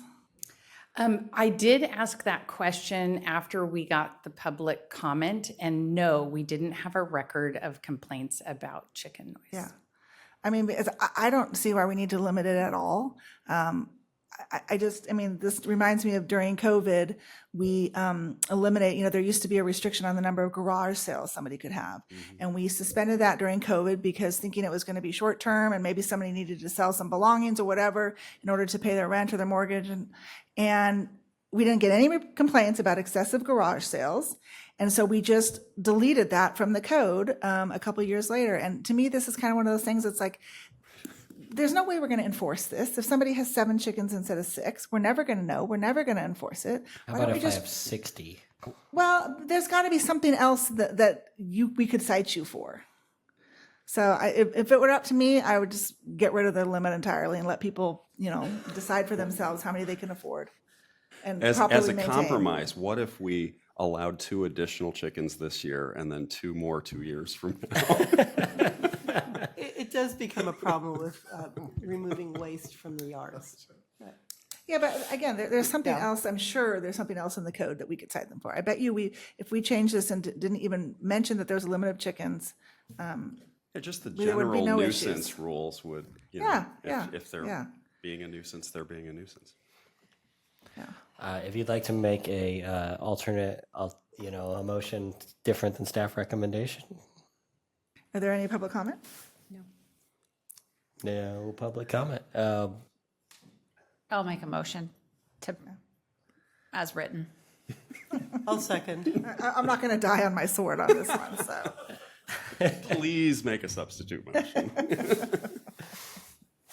Do we have a substitute motion? No. Councilmember Kia? Okay. I have been a chicken owner for a long time. There can be challenges, with other things that come with chickens, especially as you learn to keep chickens. So I'm comfortable at least going up to where our neighbors are at and seeing where that, because if you tell me I can have 60 chickens, I might have a lot more chickens at home. So it's probably best that we cap it at 6 for me personally. So. But I get your point of not having, excessive regulations. And I appreciate all the regulations that we are going to get off the books that don't make any sense. So I think it's a step in the right direction. And I hope to see more of these in the months to come. Please call the roll. Okay, so on this, just to be clear, this is the motion to introduce and conduct first reading of the ordinance and determine that the project is exempt from CEQA. Yes. She's got a second shot later is what you're saying. Council members Kozlowski, Yes. Leary, Yes. Rohrbach. Yes. Akina. Yes. And Rayfel. Yes. Okay. Now, is there a rule about vending eggs from a private residence? Not in our ordinance. Item number 14. Everybody just kind of looks the other way. All right, your last discussion item this evening is a presentation on the water and sewer rate study and direction to staff. Thank you, Mayor Rayfel, members of the council, Marcus Yasutaki, Utilities Director. I will be brief in my opening remarks and turn it over to Gabe Sasser and Rick Simonson from HF&H Consultants to go through a majority of the presentation tonight.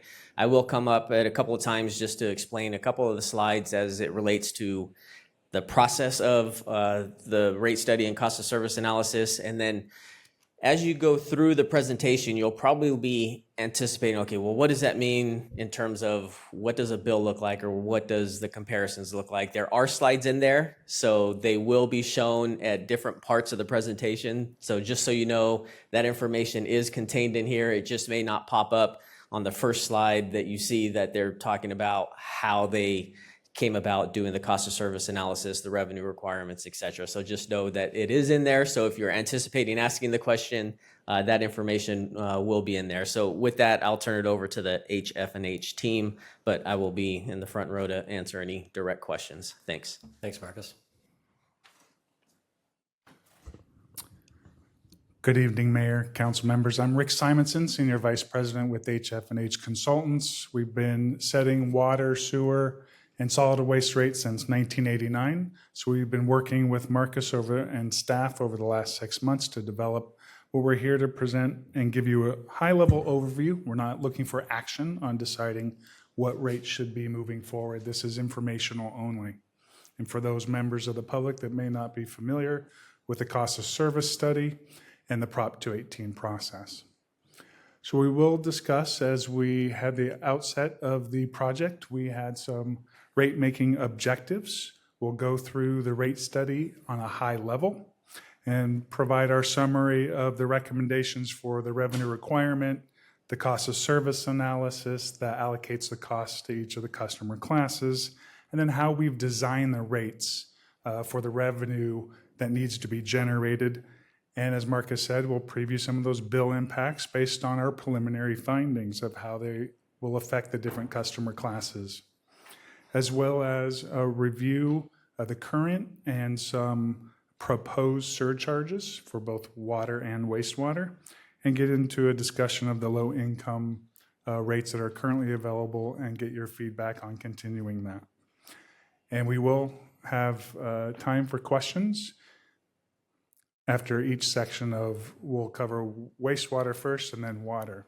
But in general, some concepts that apply to both the water and the wastewater rate study.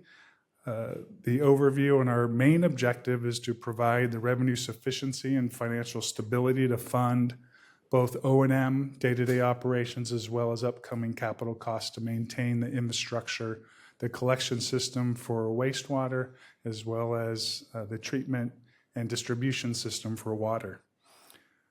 In addition, we want to meet the city's reserve fund targets, so having cash on hand on a day-to-day cash flow basis and what that target should be. We want to make sure there's ratepayer equity, where each class just pays their proportionate share of the cost as required by Proposition 218. And during this process with customer outreach, we want to make sure these proposed rates are understood by the public. It doesn't matter if you can explain the math of it, but if it's not understood by the public, you may not get the support necessary to adopt the rates. And those rates should be practical and implementable. With your billing system or over-contrived rates can be problematic. So we want to keep it as simple as possible for understanding as well. And the city has developed a plan for public outreach so that this is a transparent process, such as tonight's meeting that the public can listen into. There'll be other opportunities for the public, both during public meetings as well as information that will be posted on the city's website so they can be as educated as they choose. What is the rate study process? It's broken down into 3 phases. First, the revenue requirement. What are the expenses of each of the utilities, and what do rates need to cover? Also, once you've determined what that annual amount is, you need to allocate those costs to each of the customer classes, and that's what we call our cost of service analysis, where costs are allocated between the customer classes. Once understanding how much should be generated for each customer class, we design rates that will generate those revenues. So we're here to cover, we've gone through all 3 phases up to date, so we have preliminary findings. Just a real high-level overview, though a more detailed report will be forthcoming once we decide this is the direction we'd like to go. On what is a cost of service? How do we look at costs and allocate them to those customer classes? Once we understand the revenue requirement, there are different components within that revenue requirement that should be allocated based on either demand, how much usage, how much wastewater is being disposed, and how much water is being used by each customer specific to their usage. And then capacity, how much capacity does each customer need within the system? A larger commercial development will need more capacity and should pay accordingly. Then there's what we call customer-related costs that are fixed from customer to customer. Think of billing. You receive one invoice, regardless if you're a large commercial business or a small single-family home, and you have customer service support if they have questions. So those costs are borne equally by the ratepayers. So we do assign or allocate those costs to each of those components specific to each customer class. Some of the drivers that we use, it's pretty simple on the wastewater side, looking at the number of accounts, also how much flow is anticipated to come from each of the different customer classes. On the water side, it gets a little bit more involved. We look at the number of accounts, again, those fixed costs that should be borne equally. And then what we call usage-based, the average day use or max day, what are you peaking during the summer that you need to make sure the system is built to withstand. Those costs can be allocated specific to the users that need that. And then meter size, that is the capacity of the meter that's providing the water to the specific customer. Costs also included here are fire protection that can be broken down into public and private. So the public, the fire hydrants, again, those costs should be borne equally by each. There are private fire lines, and those are only specific to those who need that service. So stepping back, and it sounds like from earlier discussion today, you're pretty aware of the Proposition 218 process. It is broken down into two real components: substantive requirements as well as procedural requirements. The substantive requirements require that the total revenues do not exceed the total costs of service. So you need to look at the revenues, the costs that are necessary to provide the service, and generate revenue tied to that. That doesn't mean each year you're breaking even right on the spot. They are projections. When revenues exceed expenses, those are placed in reserves, and those revenues from those reserves cannot be used for any other purpose. It cannot then be transferred into the general fund for other services. So each of these utilities are standalone. And the rates, again, must be proportionate to the customer class receiving the service. And this all relates to property related, such as water, sewer, solid waste, that is immediately available to each of the ratepayers. So getting more into the procedural, for those members of the public that may not be as familiar, once we complete the study and there's a recommendation for rates over the next 5-year period, notices of those proposed rates need to be mailed to each property owner at least 45 days to a public hearing. That notice must include what those proposed rates for each of the years under review, the reason for those increases, what are the costs that are being incurred to justify those increases, and the basis for the rate calculation, the rate design specifically, and that's contained in the report that's typically provided and posted on the city's website, and a link within the Prop 218 notice so folks can read really the math of what's going on so they feel comfortable with the increase that's being requested. In that notice must provide when the public hearing will be heard in order for council to contemplate approving the rates. At that public hearing, if there's not a majority protest or 50% plus one protesting, the council will be free to adopt those rates, not mandatory, just free to adopt those rates or something less.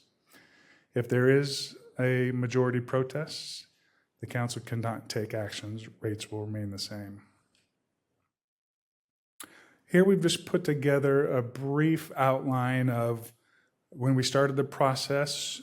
We know we are aiming for increases to become effective January 1, 2027. We're still working through the preliminary results and receiving feedback tonight if there's different directions the council would like to go.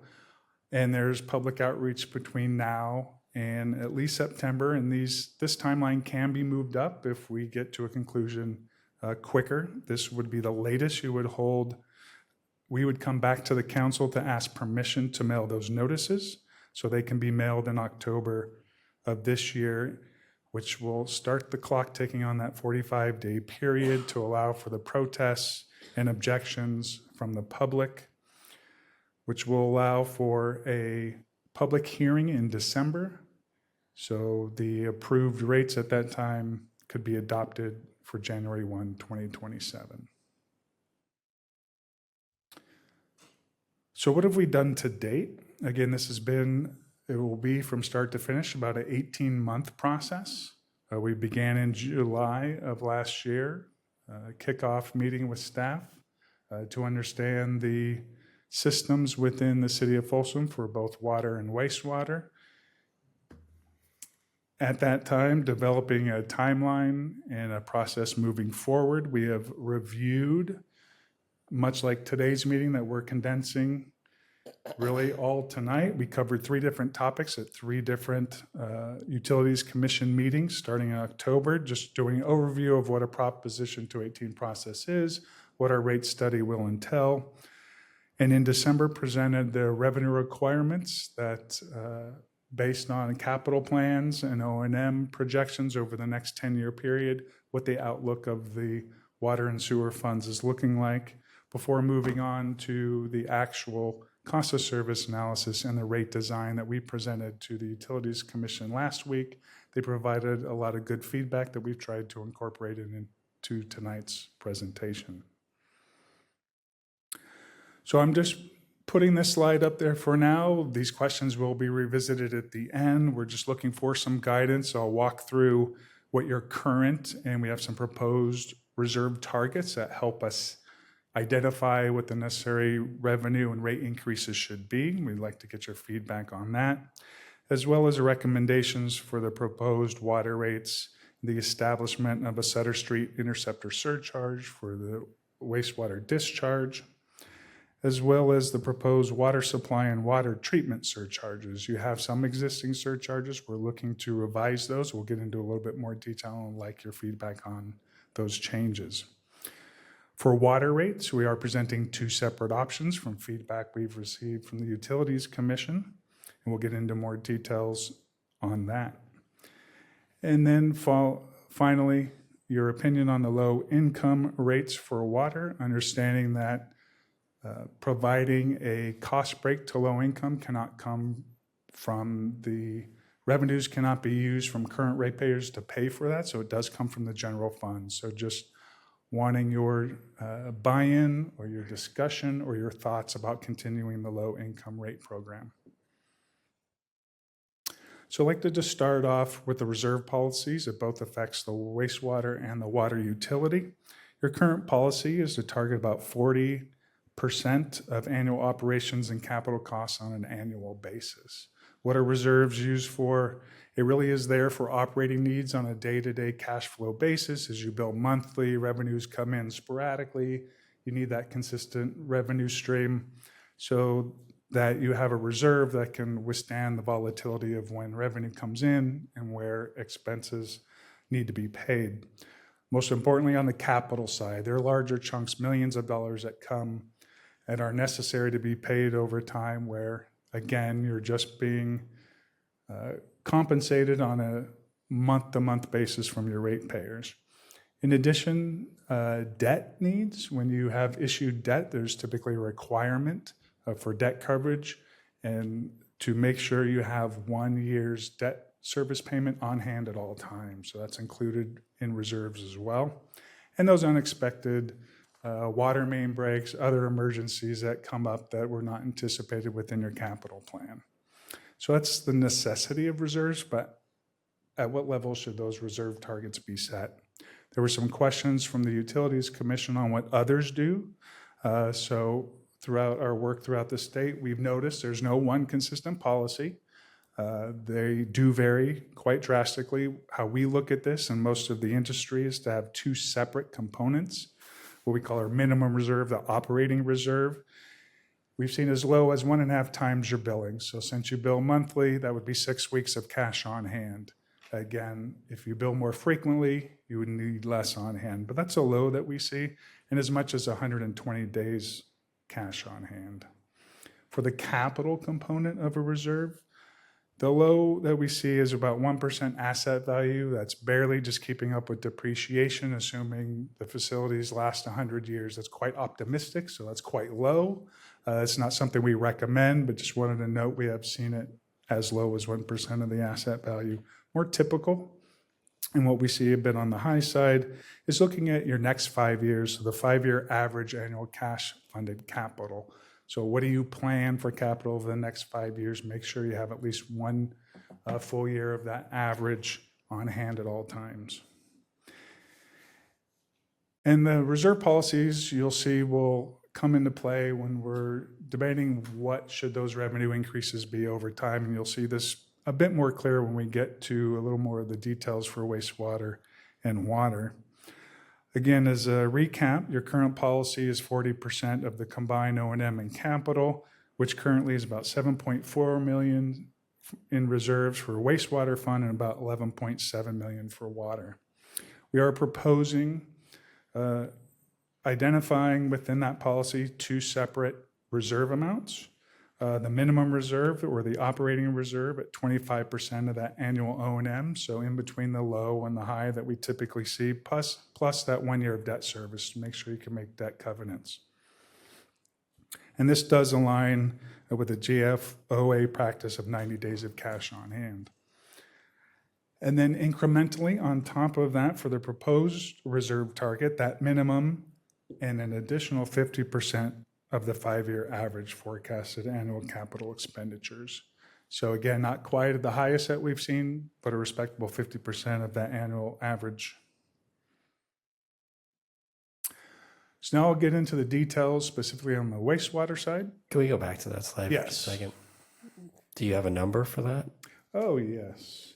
I just haven't been flipping through my slides. Sorry, is it? I'm just confused. Is this 7.4 million substantially different with the policy? So with the new policy for the wastewater, it actually comes in about the same 7.4 million with the 25%, and 50% of capital gets to the kind of the average of 40% because of the heavy capital spend. For the water fund, that's up based on our recommendation for a total target up from 11.7 million up about 2.5 million. So slightly higher than what your current policy requires. Thank you. You're welcome. And you'll see how that is important as we get through how we set rates. So the first step, and I'll start with wastewater here, is the revenue requirement. What are the expenses that need to be covered? We show here a 10-year financial plan, though with Proposition 218, the maximum allowed adoption is 5 years worth of rates, but we feel it's better to look on a 10-year outlook to make sure you're setting yourself up during that next 5-year period that you don't have rate shock at that point.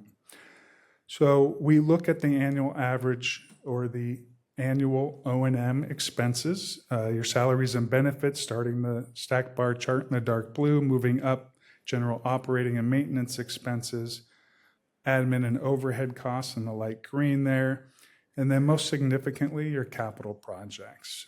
For this current fiscal year ending here in June, we're seeing the capital expenses and total expenses being something slightly less than your revenue at current rates at this point. So we'd be able to add to your reserves if everything plays out through the end of this fiscal year.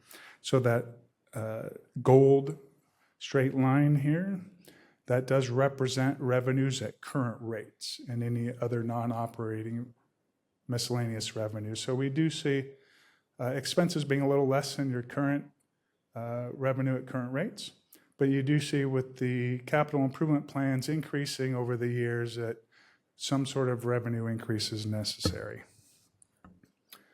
We have highlighted here additional personnel costs. So in order to accommodate some of these projects that need to get done, staff is recommending an increase in some personnel to accommodate those projects.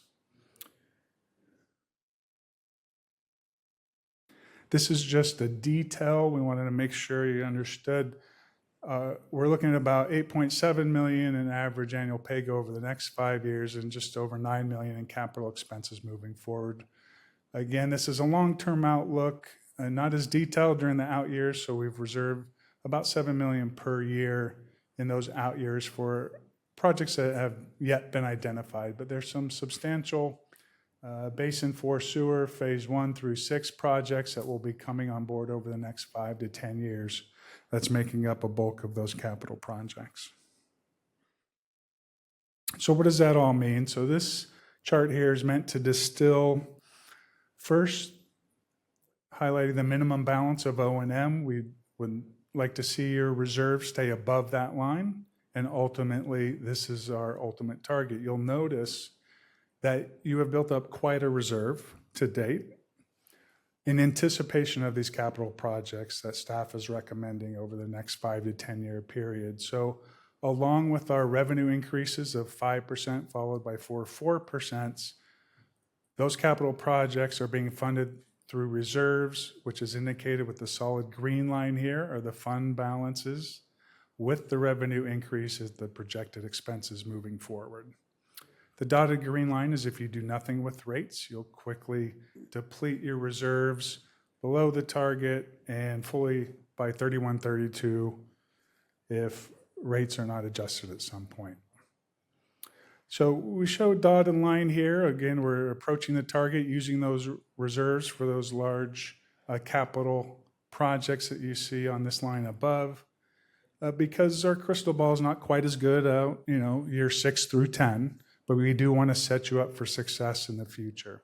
So again, we're looking at 5 and followed by 4% increases. And I'll note this 5% during a cost of service study. This is the overall revenue that needs to be generated, but it may affect different rates, different customer classes differently. That's an average increase, and we'll get to those specifics. Let me talk first about the cost of service allocation. I won't go into too much detail. We just wanted to highlight here that we look at the 13.3 million, the 13.1 million that needs to be generated for fiscal year 26-27. That's broken down into what we call fixed-based costs or flow-based costs that are adjusted based on how much wastewater is disposed. Looking at those costs, we identify the units of service. Single-family equivalents within the city are 41,588. So a commercial business, if they use 10 times as much or discharge 10 times as much as a single family, that's considered 10 ESDs. So this is an equivalent per single family. And the HCF associated. So an HCF, 100 cubic foot is 748.052 gallons. That's a typical industry standard for setting rates. Understanding the components of both the fixed $114.62 per single family equivalent and the cost of usage at $2.35, we develop a single family equivalent rate here with one single family dwelling unit for the fixed charge of $114.62, and the average family discharges 85.79 100 cubic feet per year times the 235 gives us the $201. That's what we use to develop the annual charge for a single family dwelling of $316.12, or the equivalent of $26.34 per month. I also want to mention this is for collection services only. Treatment of the wastewater discharge is handled by Sacramento Area Sewer District. So those are passed through on the bill to your customers, but what we're talking about is setting the rate just for the collection component of the wastewater discharge. When I mentioned we're having a 5% increase overall in revenue, it is borne differently. Your largest customer group is residential, about 95%. You have non-residential of 5.2%, and then of just 20 customers that fall into what we call a flow-based commercial customer that doesn't fit within, and I'll get into the details of who a non-residential rate customer is in those categories, that are charges solely based on flow, and then the college. So those costs are shifting. We're seeing about current rates generate about 83.7% of the revenue from residents, though with the cost of service, residents pay about, or the cost to provide the service to residents about 82.6% of the total and so forth. So we're seeing about a 3.6% increase to residents and most non-residential, but a substantial increase to those flow-based commercial customers in Folsom Lake College. To give you an idea of those costs or those new rates, there are a substantial number of different classifications based on the type of business that you are. And these are in line with how Sacramento provides the treatment. They have these same categories, so we stick in line with how they categorize their commercial customers, so the commercial customers aren't confused both on their collection and their treatment rates. The average bill is just based on the average usage of each of the customer classes, and I'll note that auto dealers are charged on a per 1,000 square foot basis, $5.09. Bakeries, again, per 1,000 square feet, they do differ. And on the next slide, you'll see those units of service. But this is just to illustrate how most of the non-residential customers are increasing about 3.6%. We're seeing those larger increases for the college and the metered customers. What do those rates look like over the 5-year period? With the cost of service, once that's realigned, about a 3.6% increase to the non-residential, all customer classes would see a 4% increase thereafter.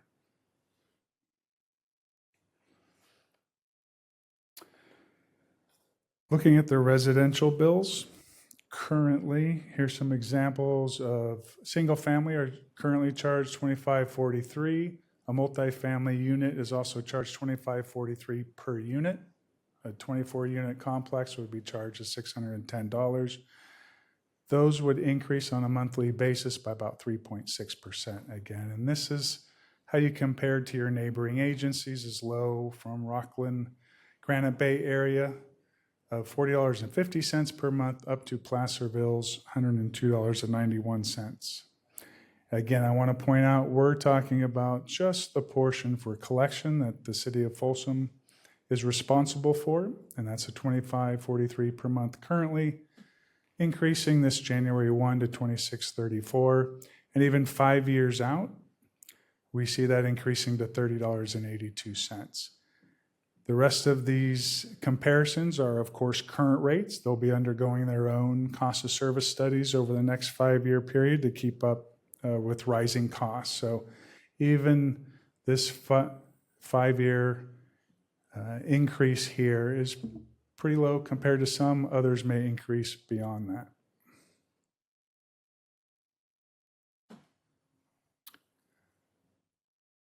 I mentioned the interceptor for Sutter Street businesses. So there is discharge from 26 customers. They would pay a fixed amount per account for each month to fund the cleaning of the Sutter Street interceptor that is inundated with what we call fog, fats, oil, and grease that requires additional cleaning over and above what you see in other areas. To pay for that additional cleaning, for 26-27, that would be $6.99 per month for those 26 customers, increasing to $8.17 by 30/31. So that is a high-level overview and our recommendation for wastewater. We'll have a similar presentation for water, but I figured I'd stop here if there's any specific questions around the process or the rates that have been proposed. Any questions? Councilmember Keno. I have a question about this slide. So presumably those 26 customers are restaurants, bars, something like that? There's a mixture. Yeah. So why is that just in this part of town? Do other, like Palladio or something like that, doesn't have the same issue where the fats, oils, and grease accumulate or something? Great question, Councilmember Aquino. Yes, the Sutter Street is very special in this regard, that when the revitalization project occurred years ago, one of the challenges we had was because of the limitation of space and the sidewalks that are there and the limited space in the street, we weren't able to build and design individual interceptors for each location. And so at the time, it was agreed upon by the project team, the engineering team, and then city manager Everett Palmer, is that individual interceptors would be installed in the street, just slightly larger than normal. And then at certain points, the businesses that were connected would flow into that, and then that would be the interceptor prior to discharging into the city's sewer main line. And so it is not typical in most instances, like in Palladio, a restaurant in and of itself would have its own interceptor and then flow into the interceptor and then into the sewer system. Here, because everything, for the most part, outside of a couple of businesses, flow into Sutter Street, we did not have the space requirements to put these, and at the time, the city manager didn't want us to put them in the sidewalks, which I kind of agree with, that you wouldn't want to put a sewer interceptor in the sidewalk where everybody's walking, because it then becomes a challenge to operate, maintain, and clean. And so the kind of compromise was to install interceptors at every so often within Sutter Street, and that is what we are proposing that needs to be cleaned.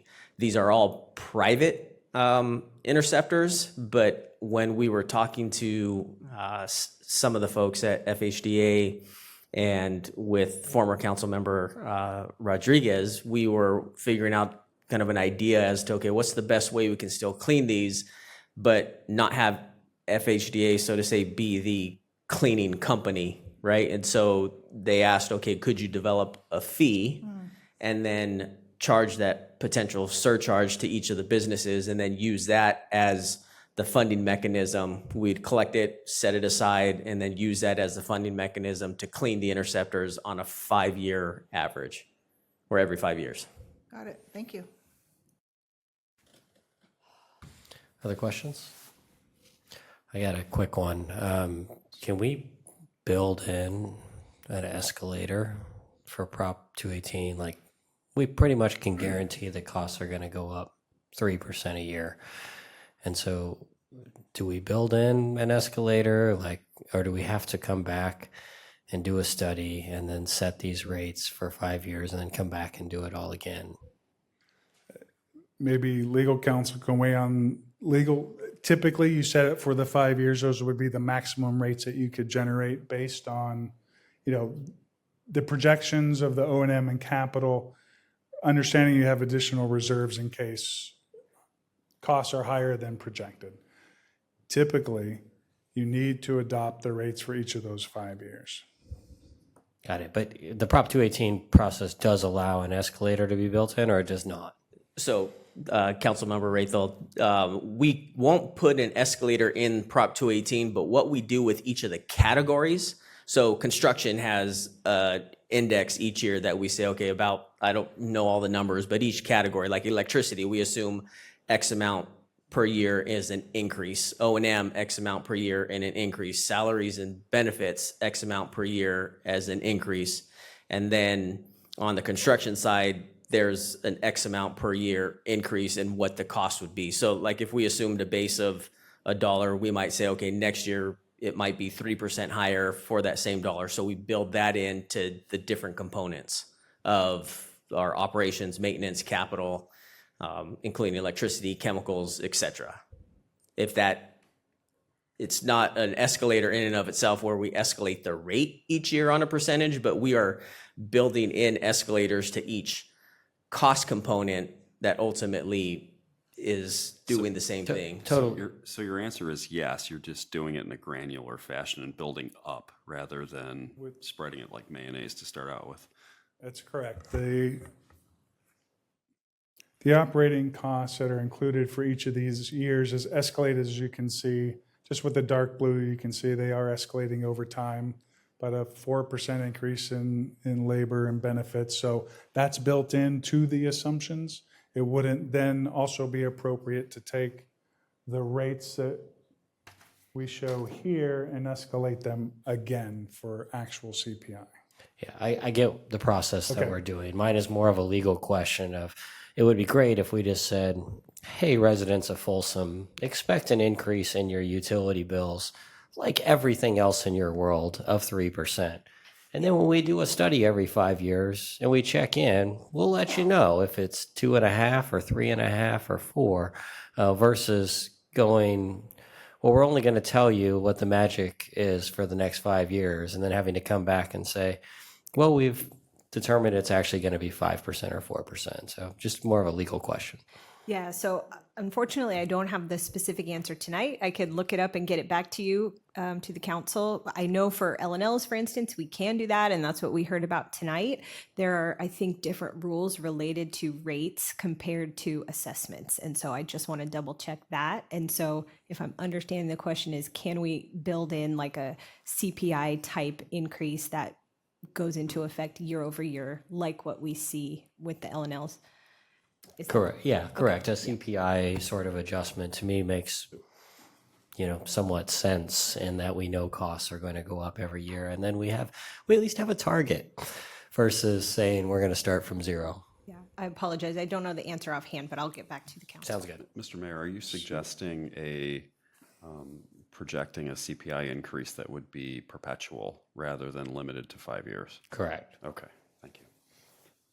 Yeah, and then we only kind of go to the voters when we're deviating from CPI, right? I'm saying we still have to go to the voters if we're going to deviate from what we said, but if we're within that 3%, then we carry on with business as usual, right? Or if maybe the council goes and says, gosh, we're only 1% difference, we got 30 million in reserves, maybe we don't go to the voters and ask for that 1%. Maybe we figure out operationally how to get 1% more efficient. For the CPI though, for the L&Ls, it's got a cap. You know, like some years there is no increase, and other years there is an increase, but the cap, as I recall, is like 3%. Or Yeah, I think we have some of them that are higher than 3% though. But we can give the money. We don't have to raise the entire amount, right? We can say, hey, we don't need the extra money this year and not do the increase, right? We have some districts with a higher cap than we charge, is my understanding. Yeah, I don't recall there being a difference between districts, but that could be since they're all established at different times. Carry on. Thank you. So if there's no further questions specific to wastewater, we'll move on to water, and happy to answer any questions after that as well.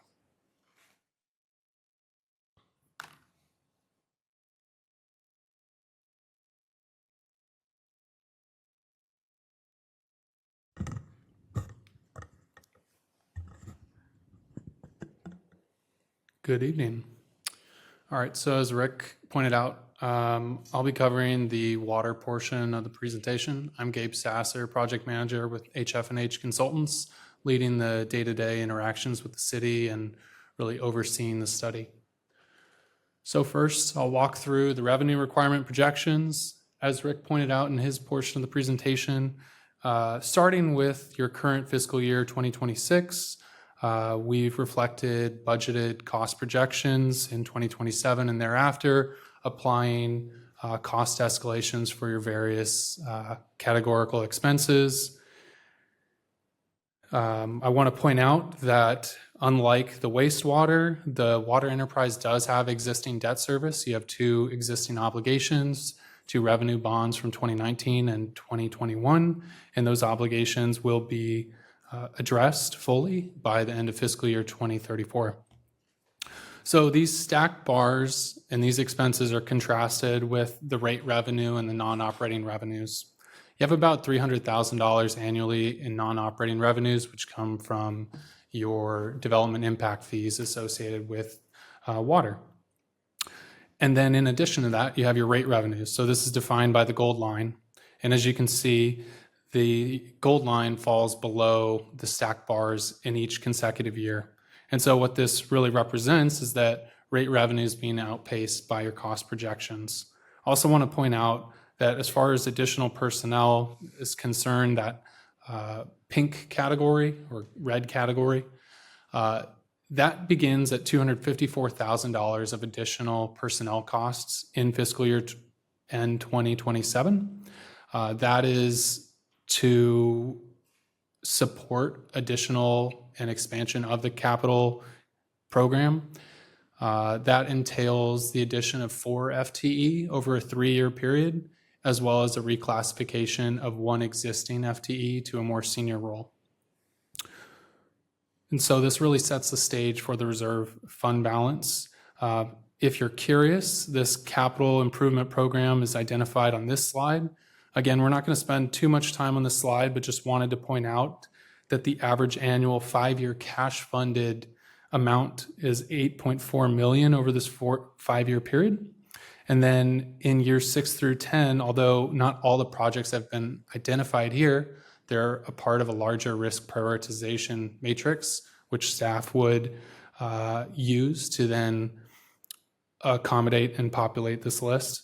And collectively, those costs in years 6 through 10 work out to about $8 million per year, assuming construction cost inflation. So this brings us to the reserve fund balance projection. And again, the water enterprise is beginning in a healthy position. As you can see, just south of the $25 million threshold as of this last fiscal year. And then the intent is to make use of reserves. You can see the fund balance, that dark green line is trending downward.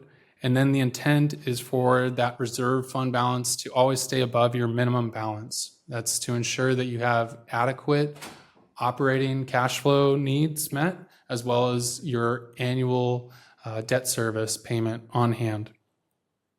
So even with a 12% revenue increase and a 9% thereafter, there's still some course correction needed. And so really the intent is to provide for inflationary type increases in years 3 through 5. Again, we want to see the reserve fund balance course correct away from the minimum fund balance and move closer to the target reserve balance. Your target reserve will ensure that you have more monies available to fund your day-to-day cash flow needs. These types of revenue increases are necessary if you intend to cash fund all your capital projects. And in all our communications with staff, that's been the intent from the get-go. And so that is always a lever that you could consider if you want to explore executing the type of capital improvements and the extent of those capital improvements. But I just want to note that this is really a plan that consists of only cash funding, as has been city practice primarily. Again, years 6 through 10 are grayed out on this dashed line of the fund balance because we're really trying to de-emphasize that. That's a part of the next rate setting process, as you can only set rates for the next 5-year period through fiscal year 2030, 31. And we're looking at inflationary type increases to address those outer 5 years. But again, our crystal ball will be informed with time. So with the revenue increases of 12% in fiscal year 26-27, this really establishes the revenue requirement for which rates must generate. So with the 12% increase, this would equate to a $24 million revenue requirement, which is split between demand costs and fixed costs. Demand costs being costs that are recovered through consumption charges, and fixed costs being those costs that are recovered through your fixed monthly base charges, so independent of water use. The costs recovered through the consumption charge could really be thought of as 2 categories. There's average day use, so that's really reflective of the costs of use of water that's equal to or less than average water use, and then the cost of water when usage exceeds that average, otherwise known as peaking. As far as the base charges, there's really 4 components. We combine the first 2. There's potable services and then the public fire protection services. Rick touched upon it briefly, but that's really the benefit of the fire protection services of the city's fire hydrants, which benefit all ratepayers. And then there are 2 capacity components. There's the potable capacity, which ascribes costs based on the size of the meter, such that as the size of the meter increases, a customer would pay more for the capacity that larger meter reserves in the system. And then finally, the private fire protection services, which again are capacity driven, but reflect only the cost of the capacity for the private fire services. So this was really to set the table to say that we're looking at demand costs and we're looking at fixed costs. And the whole intent is to design rates to recover the $24 million to meet the cost of service. And so next I'll move into how that $12.9 million of demand costs was allocated. And there's really 2 scenarios for your consideration. There's a bit of math on the slide, so I'll try to save you from some of that. The intent is really, in scenario 1, there's 3 separate customer classes. This first proposal would mean that your single-family residential and your condo townhome customers would be considered as part of this class. And for the tier 1 rate, which reflects average use, for the first 15 units of water use, they'd pay $1.35. And then for the 16th unit and thereafter, any unit beyond that, they'd pay $2.11. For the non-residential customers, this reflects your larger multifamily customers as well as your commercial businesses. Their average water use, that first tier would consist of the first 66 units of water and would be charged $1.37. And then with the second tier for additional use being charged at $1.69. And finally, your landscape irrigation customers, those customers the city has identified specifically with a landscape irrigation meter. Those customers use substantially more water on average and would pay $1.37 for that average tier of water use and $1.94 thereafter. Now, this is a more complicated structure, and the city has existing separate customer classes. So we wanted to accommodate a structure that's similar to what you currently have in place. There's a lot of ongoing discussion around tiered water rates, and our recommendation is that if you're going to pursue tiered water rates, that you apply them to all customers. And so that's really what these two scenarios are considering. We know that right now your non-residential and your irrigation customers all pay a uniform rate such that their rate does not change regardless of the amount of usage. Quick question. Yes. The non-residential, is that, you mean commercial then? And like Folsom Lake College? Yes. Okay. That means commercial as well as multifamily. So your current rate structure singles out condo and townhome as part of the residential customer class. So we want to make sure that we're also naming the larger multifamily complexes, anything beyond a duplex as part of this customer class. And then also currently you separate your temporary construction meters. And so we would lump those customers into this customer class as well. But right now, yes. I guess I'm confused. What are we doing right now? Let me just skip forward a couple slides and maybe that's easiest for you. So got it. You have a 3-tiered rate structure for your residential customer class. And again, you have a uniform consumption rate for your non-residential and irrigation customers. And then your temporary meters actually have a declining block rate structure. So you're actually incentivizing them to use more water, making it cheaper as they use more. Alternatively, this is a more simple approach. For scenario 2, you could decide to charge all customers the same 2 rates, such that the first tier consists of the first 24 units of water, and the 25th unit and thereafter would be charged based on the tier 2 rate. So those are really kind of the proposed scenarios, and I'll show you some bill impacts on future slides. Why did you go from, sorry, you properly raised your hand. Just trying to get his attention. On the residential only, on the scenario 1, you go from one $1.35 to $2.11, and on the other one $1.35 to $1.11. Is that just math that of combining all 3 of them together? That's where you're getting to that number. Yeah. Simply put, it's really coincidental that the rates are the same for tier 1, but it's a result of so much of your customer base being the residential customer class. Okay, quick question. Did you say, or are you going to get to why 15 was the break in the tier 1 and tier 2 for residential? No, good question. So Proposition 218 requires that rates not be set arbitrarily, and so they must be based on the patterns of use associated with your customer base. And so those 15 units are reflective of the current average water use by your residential customer class. 15 is the average. That's correct. Okay. So, okay. And does it have to be the average? So we're recommending that that is the most defensible rate structure as far as defining what is average use versus what is above average use. There are other ways to set those tiers that are coming under legal question and scrutiny right now that we're trying to reduce that headache for the city.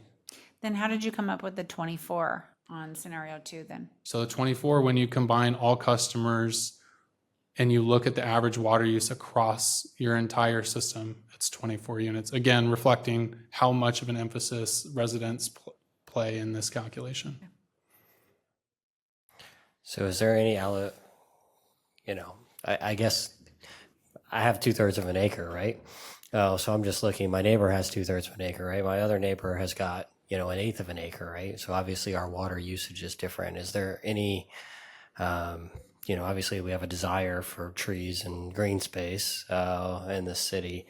There's no per acre or lot size makes no calculation because obviously my average use for my 2/3 of an acre might be stupendous, but it's never going to compare to the 1/8 of an acre neighbor that I have. So is that taken into account at all? This is true, and this is something that some agencies consider as water budget-based rates. This is not something that has really come under significant legal scrutiny, but it's a matter of time. So we would not recommend going in this direction of a budget or a land-based sized rate structure. Okay. So some agencies are doing a land-based structure, right? Yes. Got it. Yeah. You'll see that more commonly in Southern California. Interesting. Okay. I have another question. I don't know if you'll know this. I live in an HOA and we don't, or do we pay for the water? Like our HOA does all of our water in our front yard, all the maintenance and all of that, and that comes out of our HOA fees. So how is that calculated? Is the water usage by lot still or by household? Yeah, so the HOA would receive a bill as a commercial business, or in this case, if they're identified as a landscape irrigation customer, and billed accordingly.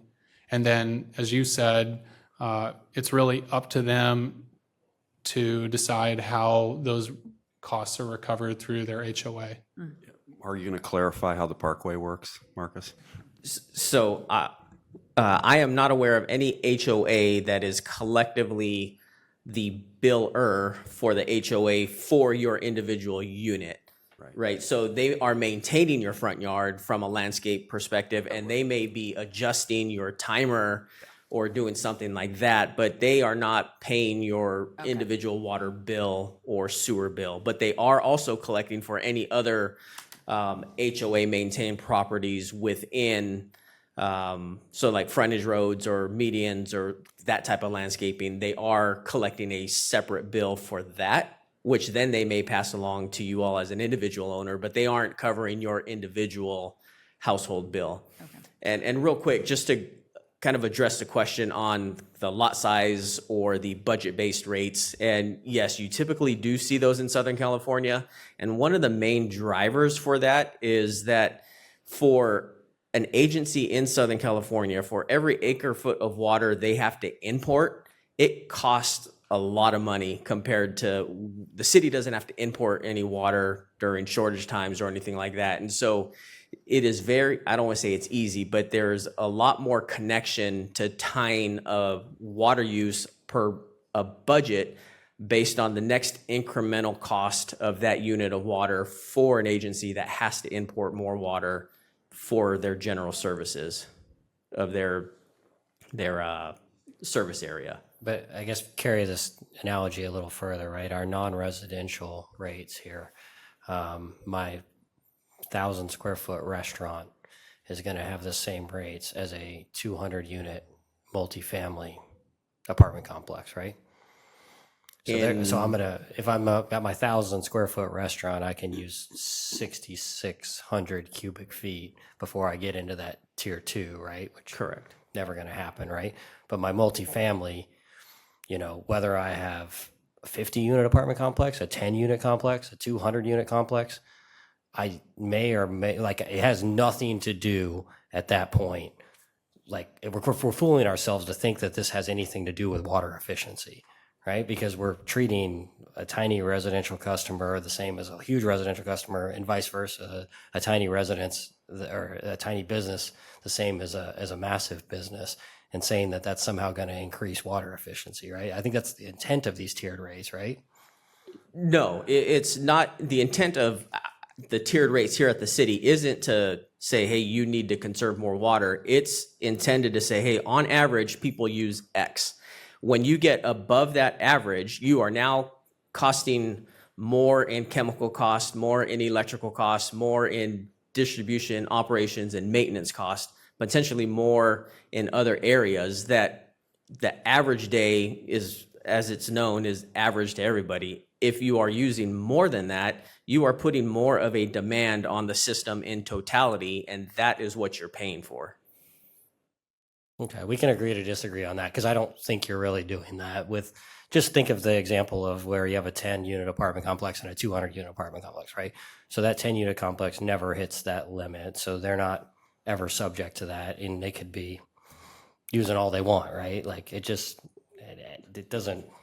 Yeah, but for practical purposes, just thinking of examples here in town, if you have a 10-unit apartment complex and then you have a 200-unit one, examples we have, the 200-unit complex doesn't have 20 times as much landscaping necessarily, right? So the share per unit of, per residential unit starts to get distributed amongst more units. Yeah, but they're going to be into that tier. Their residents are generally going to pay more just because their only reason they're paying more is because they live in a larger apartment complex. I guess what I'm suggesting is that $1.37 and $1.69, if your share of that big bill is 2%, it's not much of a delta. Sorry about that. Fair.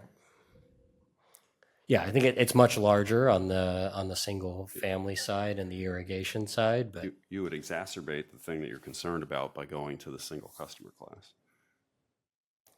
because they would go to the higher rate almost immediately in that example. well, I'm just using that. I feel the same way about the residential too, but to me, I don't get. It's not really tied to a max usage per day.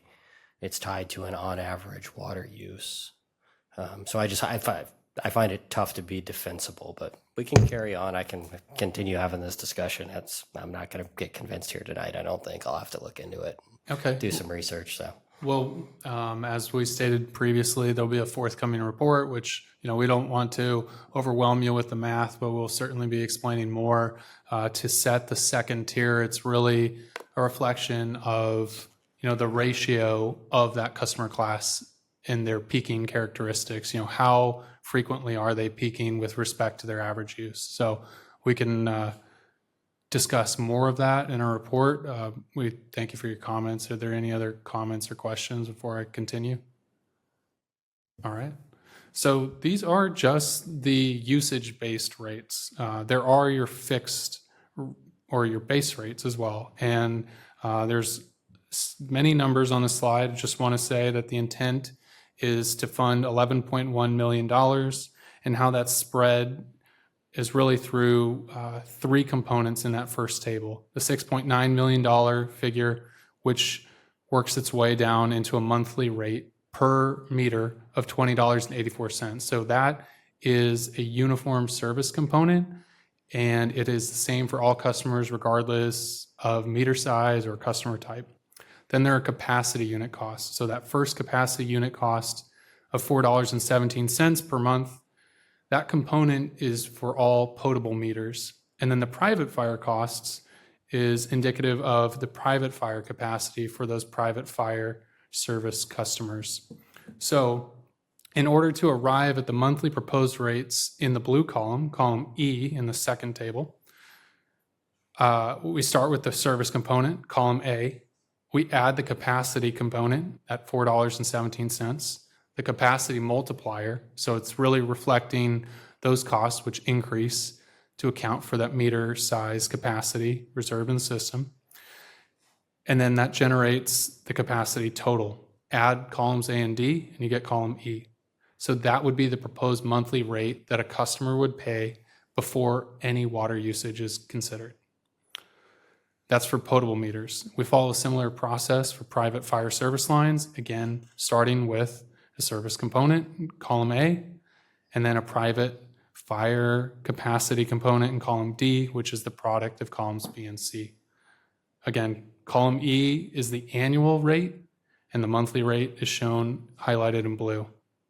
So first, looking at the potable meter sizes, when you compare, there are differences between the current rate and the proposed monthly rate. I'll note that when rates were last studied, the approach to setting these rates was entirely based on capacity. And that meant that customers with larger meters paid significantly more. And that's why under these proposed rates, they'd pay less. Whereas customers with a smaller meter size did not pay a service component. They benefited from having a smaller capacity. And so with that service component introduced, they would see an increase. I'll note that the city does have a long-term goal to replace all 5/8 inch and 3/4 inch meters with 1-inch meters. However, that's a proposal or a plan. That's not concrete. That's not something we can reflect in allocating costs as part of this study. If you look at the private fire service lines, the reason there's such a large increase is because rates haven't been looked at in over 20 years. Okay, so the cost of service column for both of these tables is reflecting the rates that would be implemented January 1, 2027. And following that cost of service realignment for the fixed base charges and the private fire services, future increases to those rates would entail the percentages that you see, 9% in January 2028, 3% January 2029, 2% in January 2030, and so on. And then returning to the water rate design, again, you have your current rate structure on the left-hand side, and then we're proposing one of two scenarios, either moving to a 3-customer class system where each customer class pays their own 2-tiered rate structure subject to their own individual breakpoints, or combining all customers into one class, such that all customers would pay for the first 24 units of water at $1.35 in fiscal year 26-27, and that any water usage beyond that 24th unit, so the 25th unit and so forth, would be $1.91. And then rates would increase by the revenue increases that we previously identified on the reserve fund balance graph. So just to follow up on the tier break. Yes. The 20/40 break in residential, that one was a little bit more arbitrary than choosing an average. Is that what I should infer here? As best as we can tell, that reflected the water use patterns of the district during the previous study. Okay, Yeah, so the average use was 20 units at the time, and then there are really tiers 2 and 3 are accounting for 2 different levels of peaking. Okay, so we've talked about fixed base charges, and I've walked through the consumption charges. So that takes care of the baseline level of service. There are also surcharges, which I'll bring up Marcus to introduce the topic. Thanks, Gabe. So real quick, just to give a little bit of background on why some of these surcharges currently exist. So just to note, the area here in American River Canyon, that is served retail water by San Juan Water District. So we cover sewer in that area, but not water service. This Ashland, or what we call the Ashland area, San Juan Water District wholesales water to the city of Folsom, and the city of Folsom retails that to this customer base. All of the costs for the treatment of that are borne by San Juan Water District, and then that's covered in their wholesale rates with the city plus the other member agencies in the wholesale area of San Juan Water District. And so we do not actually treat and serve any water to San Juan Water District. So that cost component within the city's overall operations, we cannot charge to the customers in the Ashland area. So they would have a separate surcharge that removes water treatment from the city that's charged to all the other customers in the city. This area, kind of in this reddish maroon color, we call that the east area. That currently has an east area surcharge for residential and non-residential, and that was born out of a Central Valley Project contract the city has with the Bureau of Reclamation. The plan area has its own water supply agreement, and that's for 5,000 acre feet. That contract is a take or pay contract that the city negotiated in the mid-90s. And those two contracts with that Central Valley Project were all part of, development within the city as part of this east area and the Folsom Plan area. So the Folsom Plan area will have a surcharge associated with it for the cost of that water. And then the east area water, back in 2019, so while we were doing our previous analysis and study, the city submitted a request to reclamation to use that entire amount of water anywhere within the city, where previously it was only allowed to be used in this area. We got approval for that request, so you'll see that this surcharge here is now going to cover this main kind of middle portion of the city. And Gabe will talk a little bit more of how we got to the actual numbers, but that's kind of what each one would represent geographically.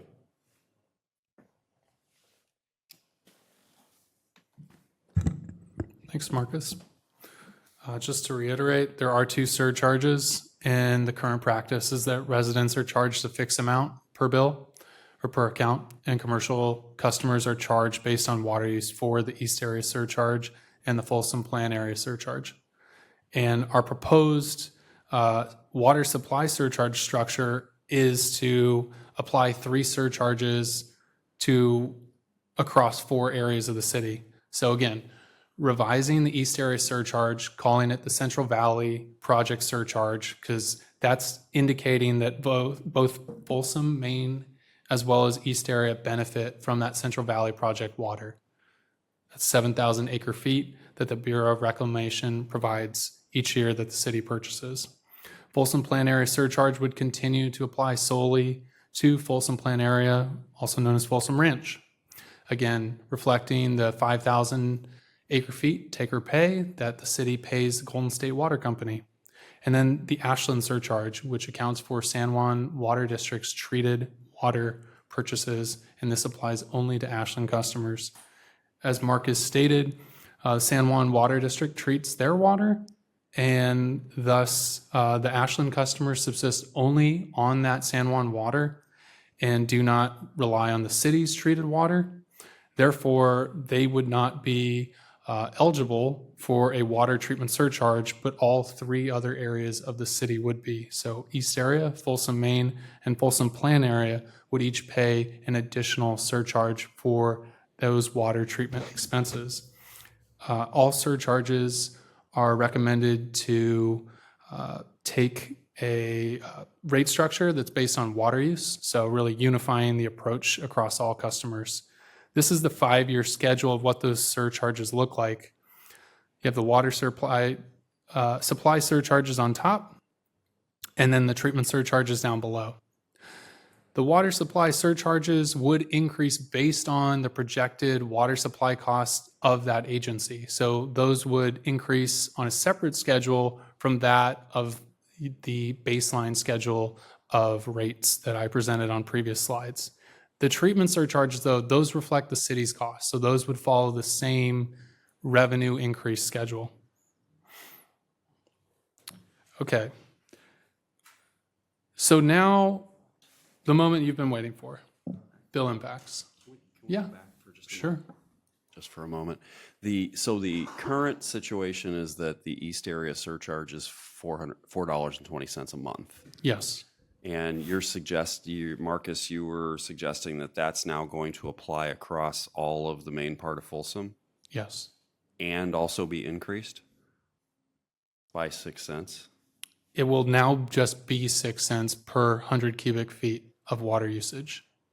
Oh, versus the fixed charge? That's correct. Of $4.20. Okay. Thank you very much. I guess I'm still unclear. So it's going over the whole main area, but that water, can we back up to why that is being applied to both areas again? Yeah, I mean, I can start, but basically the agreement was revised to allow for other areas of the city to have access to that water, and currently only Folsom Main area has the infrastructure to supply that water source. But that water source was secured so the east area of the city could be developed. Yes and no. So it's a little more complicated than that. So going back to the map, the east area water initially had a larger surcharge to it. So that 5,000 acre feet that the plan area currently pays was previously, because that contract came in the mid 90s to use in this area. So the previous East area surcharge was closer to $11 and I think 20 cents or something like that, prior to 2016, 2015, somewhere in that time frame. The reason for that is when the East area was annexed and developed, part of that annexation and development was to secure another water supply source. That ultimately got into a FASIO legislation, I believe it was, to acquire that. But by the time that physically came on board in 2004 or 2005, the city had to look for a different supply source from a timing perspective to develop the East area. So the East area had a surcharge for the 5,000 acre feet. When the supply for the 7,000 acre feet was now in writing and under contract, the city was then able to say, okay, you don't need the 5,000 acre foot contract anymore. You need the 7,000 acre foot contract as what was originally planned and intended. So that 7,000 acre foot contract could physically only be used in this area, right? And that was then the 5,000 acre feet that was here from a timing perspective in the early, say 2010, 2011 timeframe when the process was going for the plan area was then allocated through an agreement for the plan area. So this previously was supposed to be the CVP water. It got, because of timing, the 5,000 acre feet was used here. Then when the plan area came on board, the city had the contract for this, so they moved the 5,000 acre feet from here to here, reduced the East area surcharge. Then in 2019, because the way the Bureau of Reclamation calculates their water shortage in certain year types, it's on your historical water use for 3 what they call unconstrained years, so no restrictions on water at all. So in order to take advantage of using the full 7,000 acre feet, we requested in 2017 and got approval in 2019 to change the area of usage from the East area to this entire area here. Because at build out in the East area, the city was not ever going to use 7,000 acre feet. It was going to be closer to 5,000 acre feet. So whenever the Bureau of Reclamation had a shortage in place of 25, 30, 35, 40, 45%, whatever they landed on for what they call a municipal industrial use, which is the city of Folsom, we would not ever be able to apply that to a full 7,000 acre feet. We'd only be able to apply it to about 5,000 acre feet at build out.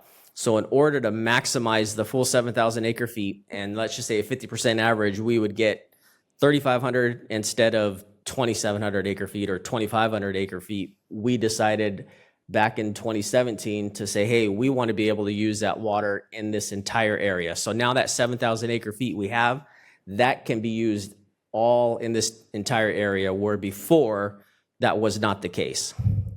And so that's why that surcharge is now covering this entire area, the Folsom Main, plus that East area. Got it.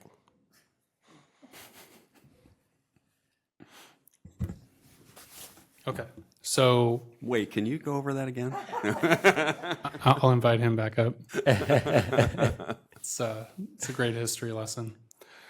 Okay, so this really helps bring into focus all that we've presented as far as how do these rates manifest in the bills that you see. So what we're presenting here are 4 different service areas: Ashland, Folsom Main, East area, and Folsom Ranch or Folsom Plan area.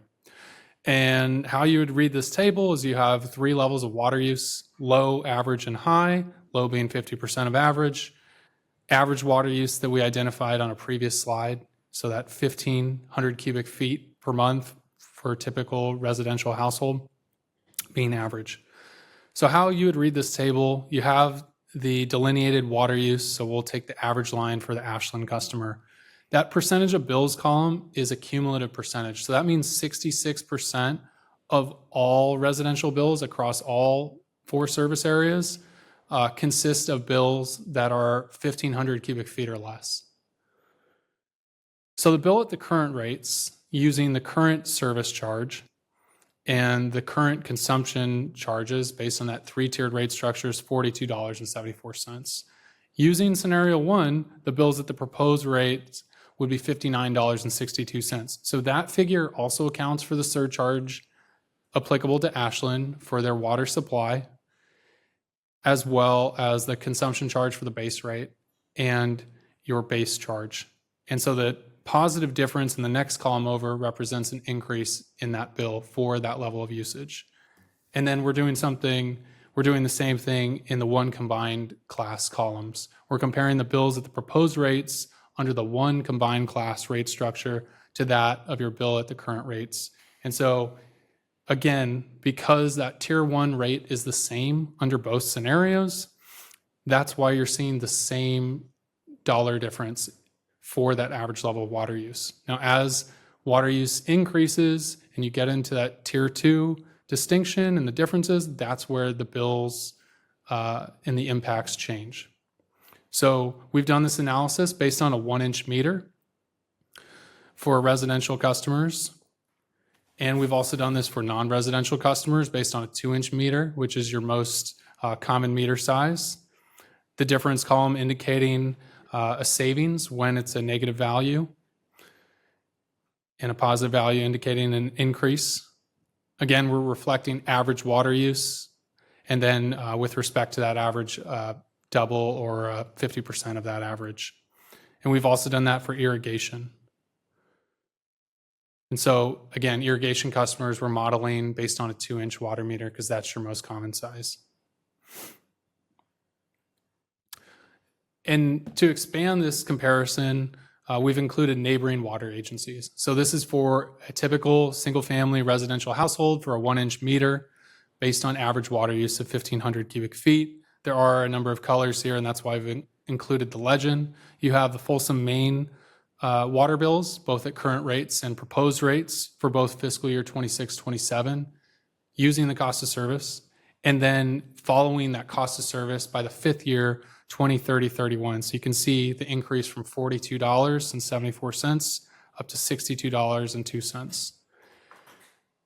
We also included a comparison for Ashland customers as well as Folsom Ranch, and then all neighboring agencies reflect water rates as of January 1st, 2026. So no future rate increases are included within this, but we would expect those neighboring agencies to be conducting similar studies and pursuing increases to address their rising costs. And then finally, a combined residential bill comparison. So now we're looking at the wastewater bill and the water bill that residential customers at the given level of water use of 15 units per month with a 1-inch meter would pay both within the city and outside the city. We're using the same patterns of colors for Folsom, Maine being the gold, Ashland being the green, and Folsom Ranch being that pink or red color. I'll note that East area customer bills fall within the range of the three of these. And really for brevity, we've not included them, but we could certainly include those for future outreach to the community. Folsom customers do include the cost of wastewater treatment, as the previous slides did include the Sacramento Area Sewer District cost of $44 per month. And then I'll bring Marcus up one last time for low-income assistance. Thanks. Do you want me to go back to that one map? No. Sorry, just kidding. Can I go back a couple slides? I'm just trying to figure out the 15 HCF. How many? Go back one more here. I'm still stuck on this. That's percent of bills. There we go. So what you're showing is that this comparison is going to be for about 40% of users. When you're showing the comparison slides, you're showing this low use case, right? The 15 HCF per month. Oh, no, that's the middle use case. So that's 2/3 of users. That's correct. Okay. And just for numbers, 90% of your residential bills use 3,500 cubic feet or less. How many percent? 90%. So that 30 figure, that high figure, it says 87%. Just expanding that to capture, 9/10 of your residential bills. that figure would fall at 35 units of water use per month. That would increase another 3% is what you're saying. Yeah. Okay. Exactly. So there's still 10% of users that are going to fall out of that. That's true. Okay. What percentile is Mayor Rathel? I'm on the high side for sure, right? And that's what I like trees. I like to water trees. I see a number of dead trees around. I'd like people to water those trees too. Always worried about unintended consequences. So, but we can carry on. Okay, I'm going to bring him back up for low income. So I will make this one quick. Currently, the city does offer a low rate income for certain circumstances. We currently have about 282 accounts, and on the sewer side, there is a low rate income assistance program from Sacramento Area Sewer District, one for collections and then one for treatment. Since our customers aren't collection members or collection customers for SASD, they are only able to apply for the treatment portion of that bill, which is about $165 a year. Currently, for the city, it's only offered to water customers. When you do the calculation, it's about a 37% discount off of the base rate. So off of the current rate of, I think, $20.09, it's about $7.30 or so less. As mentioned earlier, we cannot use rate funds to offset those costs, so we can't take another ratepayer's dollar and use that to pay for this discount.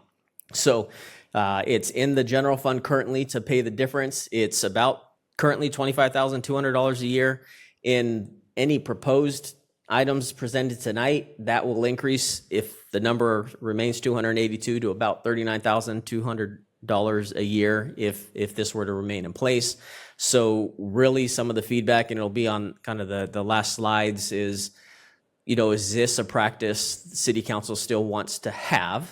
And if so, do we want to match something that's similar to what currently is in place? Now, we may name it differently. I did get a recommendation from HF&H to not say it's a reduction to the base cost, but instead it's a discount dollar amount provided to a customer each month, which then would prorate over the entire year. So just something to think about in terms of what this might mean to the 282 customers or so.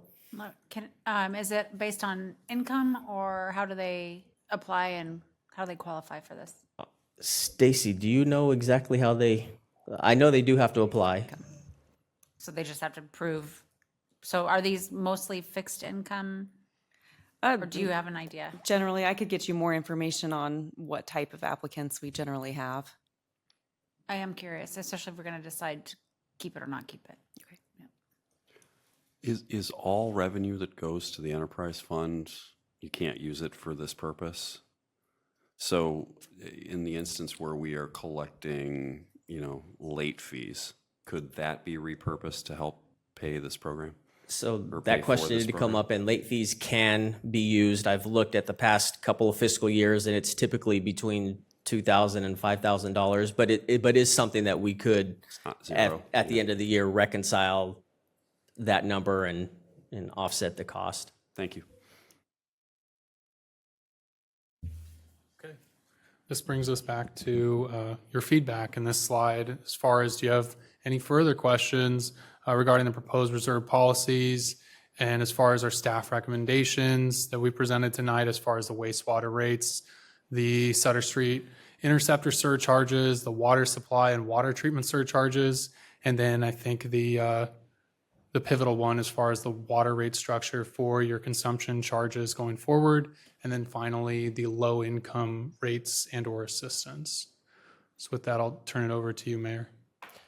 Sure, I'll kick us off. I think my first question when I see it is both water and wastewater have significant reserves at the start of the plot, and then it looks like they got to the cliff's edge and dove off. So I'd like to see 10 years of historical with those, along with what was set aside for capital in each of those years, because when I look at that plot, it's like well, how did we get all these reserves in the first place if we're running such a massive deficit?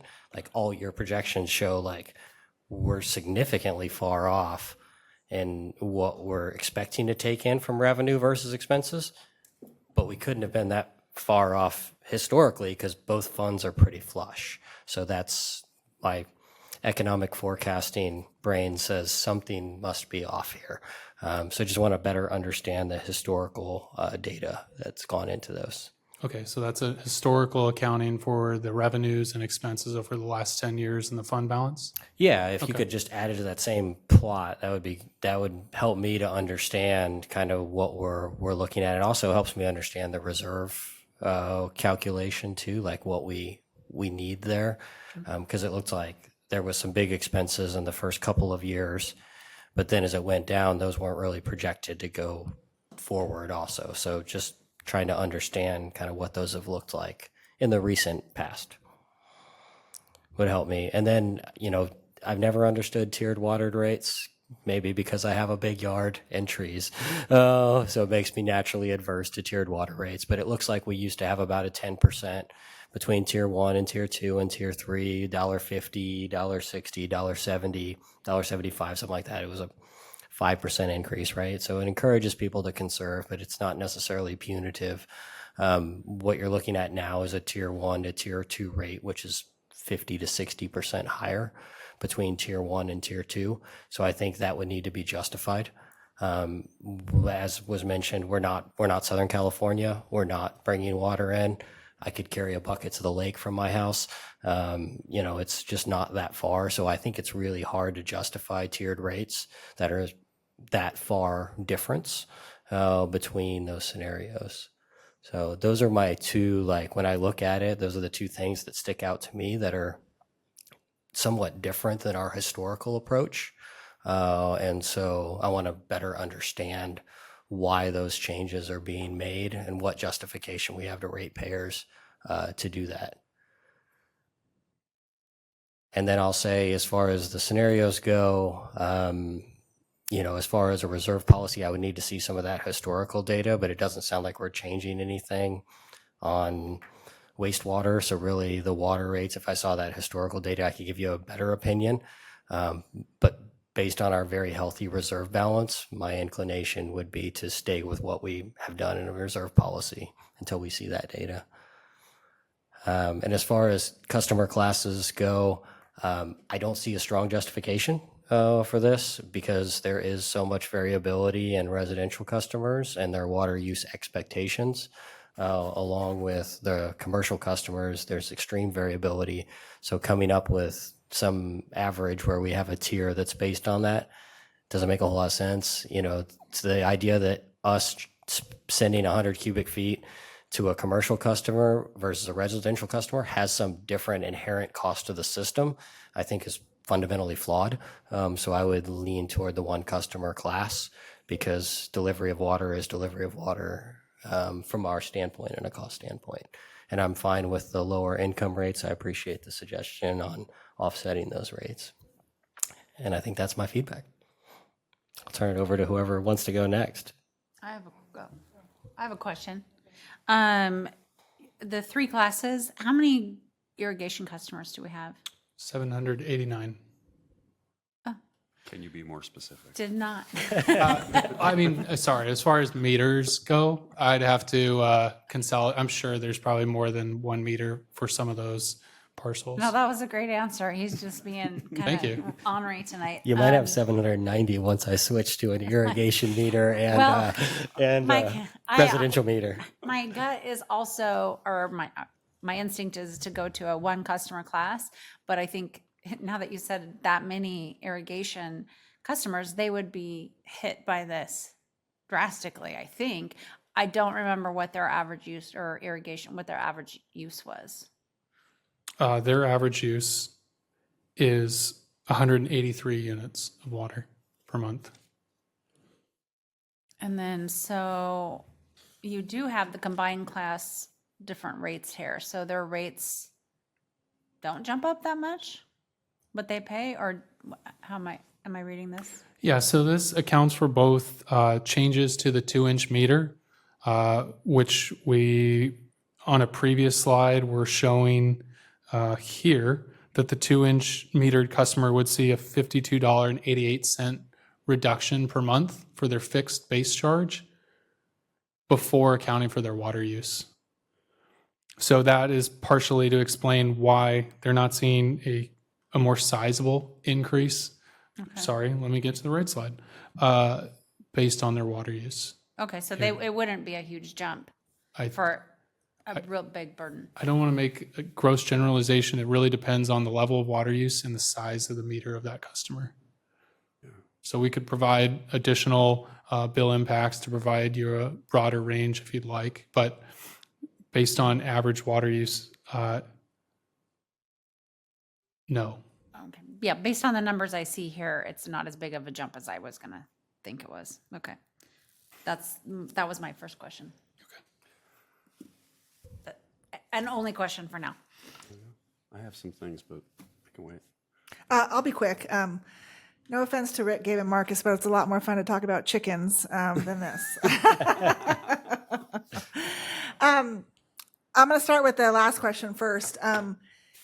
It seems a little bit silly if we're offering scholarships to people for Parks and Rec, programs, if we don't do this for such basic need as water. So it seems like we need to continue that. Honestly, this is so much information, I feel like I need some time to digest it. But in terms of the 3 separate classes versus 1 combined class, what's going through my mind as you think about the solid waste rates, right? I mean, you and I live next door to each other. My garbage can is full every week and yours is half full every week, but we're paying the same rate. And even if you get a smaller can, it's a couple bucks less, that's it. So anyway, I don't know. It's a lot of information. I need a little bit more time to digest it. Councilmember Leary, any comments or questions at this time? Yeah, it is an overwhelming amount of information. I probably have some questions to ask staff once I go through this presentation one more time. But my understanding was, and you can correct me if I'm wrong, that some of the disparity in the amount of the increase in costs and the income seems to be because of increased future needs for infrastructure repair and replacement. That's correct. And I think that that's something that we can't ignore from now going forward. And I don't know if there's any other way to recalculate that to make it look a little bit different, but I don't want to short us on moving ahead with infrastructure's repairs as needed instead of waiting until there's a huge issue. My other comment is about the subsidizing the low income fund. And, if you take a look at the late bill fees that are charged, and you'd have to look into this to prove it, but my best guess is that some of the people that have those late charges are also struggling to pay most of their bills. I don't think the reason is that they're just ignoring their bills and don't want to pay them anymore. So I'd have to know more about that before I went along with that suggestion. But thank you for the presentation, and I think all of us will be doing a lot of studying over the next. Council member, if I may just briefly comment on your comment.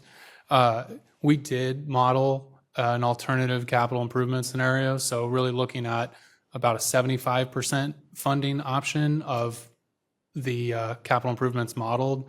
And so we could quantify what those types of rate increases and revenue increases would look like as well. And what are the other options for funding other than self-pay? For funding? Yeah, I mean, it would be a combination of trying to acquire use of SURF loans, so lower cost borrowing through the state or potentially through federal programs if it is allowed through WIFIA, or a revenue bond as you've done in the past in both 2019 and 2021 for treatment capacity of your water system. Great, thank you. Can you go back to the rate slide? Sorry, I'll let you. I just wanted to see like the water rates and compare it current versus future. Sure. Stop me when you see them. These ones? That one, yeah. Okay. Okay, perfect. Okay. So our tier 1 rate is actually dropping, even though we have, this just made me think of it. So we have all these infrastructure needs, but we're dropping our tier 1 rate. Right. Yeah, so the intent is that specific assets are really designed to accommodate average water use, and specific assets are designed to accommodate your peaking water use. And so what this reflects is that there's a greater proportion of assets that address your peaking needs as part of this capital improvement program. Okay. And that's irrigation related, basically. It's basically your summer months and irrigation related? Yes. Okay. I just am going to say that I love this topic, and I really miss my time on the Utility Commission. 2 questions, and maybe a counterpoint to the idea of a single rate structure for all users. We have a number of businesses in town that have moved here specifically for excellent quality water that are undoubtedly some of our largest users, and having a specific rate for that type of commercial use, I think, makes sense from a business development standpoint. So that's my counterpoint to that. And then the conversion of the East Area surcharge to cover all of the main body of Folsom, is it really a surcharge at that point? And shouldn't it just be baked into the base rate for Maine, or into this user charge right here? Because we're basically, I mean, if you take that average user that's using 1,500 cubic feet, they're going from paying, if they're in the East Area, they're going from paying $4.20 as the surcharge to the equivalent of about 90 cents after. And the people in the remainder of the main part of Folsom are going from paying a 0 surcharge to 90 cents, right? So at that point, it's balanced. Why not just bake it in rather than calling it a surcharge? And I'm kind of looking past you at Marcus. Because of the specific designation of the 7,000 acre feet, do we have to for accounting purposes? Because the whole time you were explaining the whole history lesson about the 5 and the 7 and the where and where, I was thinking, hey, water's fungible. Once it goes into a tank, nobody knows where it came from. However, there is an accounting purpose to showing that we used the 7,000. So I'm just wondering, from a rate perspective, does a ratepayer care? And does it need to be a line item on a bill to complicate things? Or could it just be baked into the base? He's looking past me. So And then we gotta have the specialized surcharge for the south area and for Ashland. And instead of having 3, now we have 2, and just simplifies things a bit. Yeah, and I may defer to Gabe and Rick on this one, but with that 7,000 acre feet, the city does pay each year that unit rate cost changes for CVP water supplies, but there may be times when you only get 50% of that supply. And so I'm not quite sure how we would then bake in a 50% reduction in a total rate, if that makes any sense.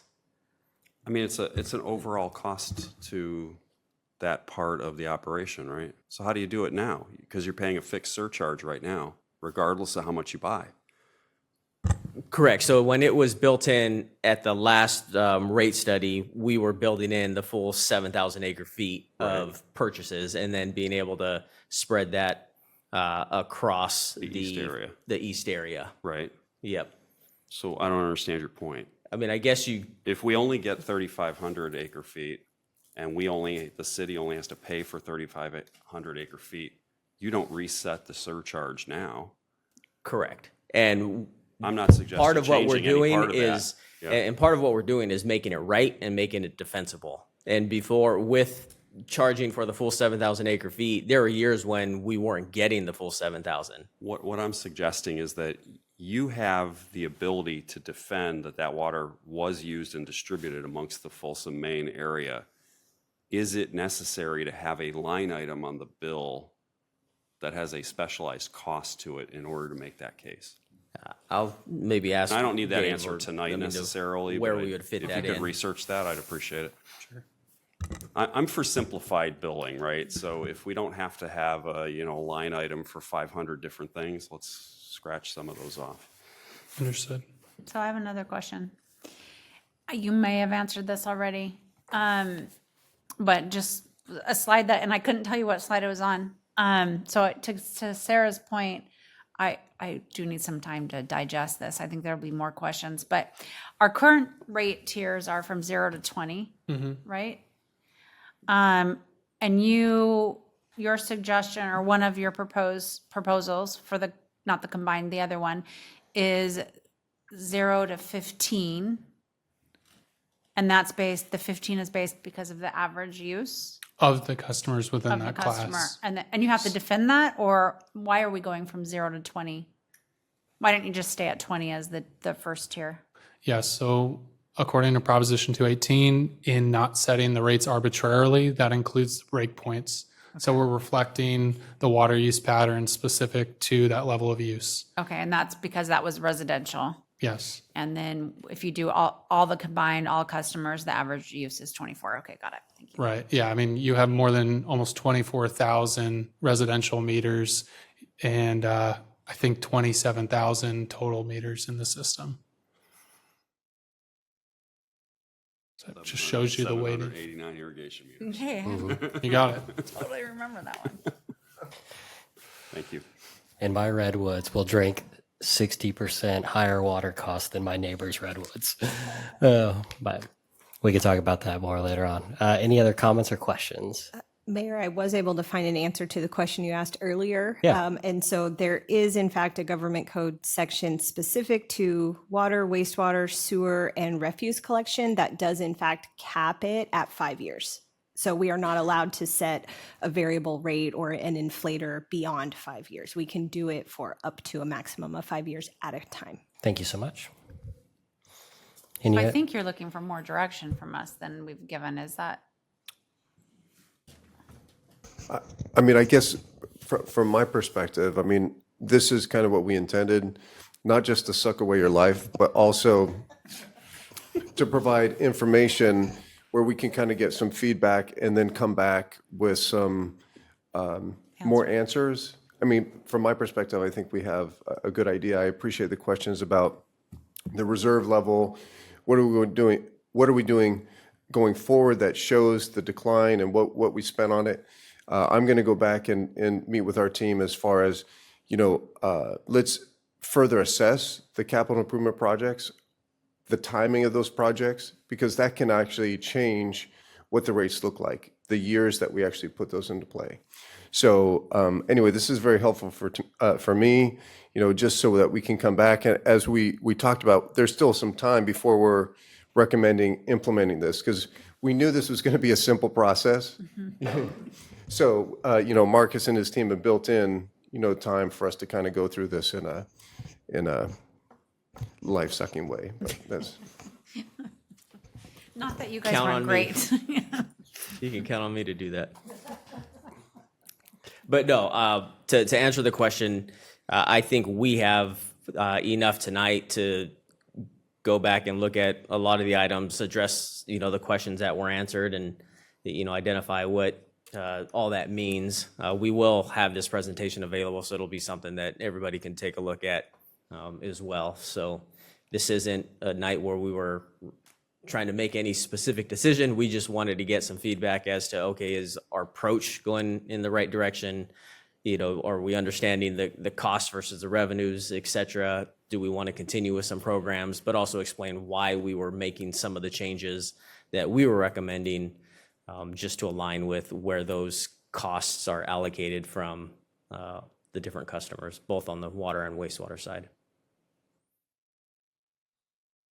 All right. Any other comments or questions? All right. Thank you, Marcus. Thank you, guys. Thank you.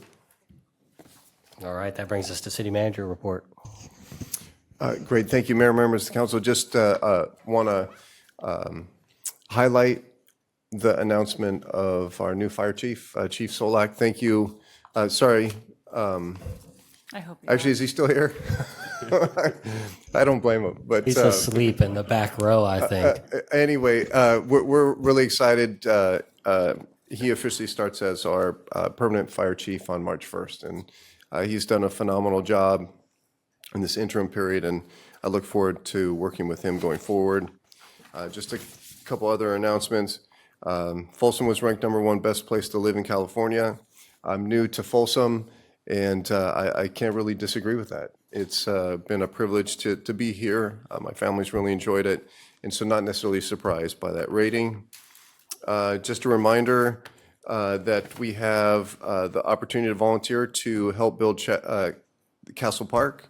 That'll take place during the spring break period of April 7th through the 12th. And as a reminder, volunteers must be 10 years of age or older, and those ages 10 to 13 must participate alongside a parent or guardian. So anyway, that's all I got. Thanks. Councilmember Kozlowski.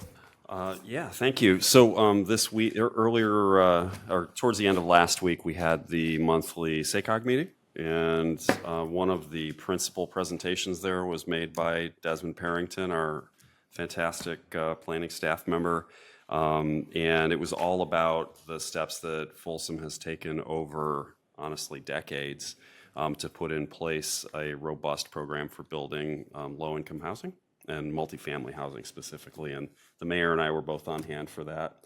And it was impressive to hear it told in a single go. And as a intro to that, I kind of gave everybody a very brief history lesson about Folsom that went basically like this. There's been a place called Folsom since 1855. We were incorporated 80 years ago, which we're celebrating this year, or in 1946.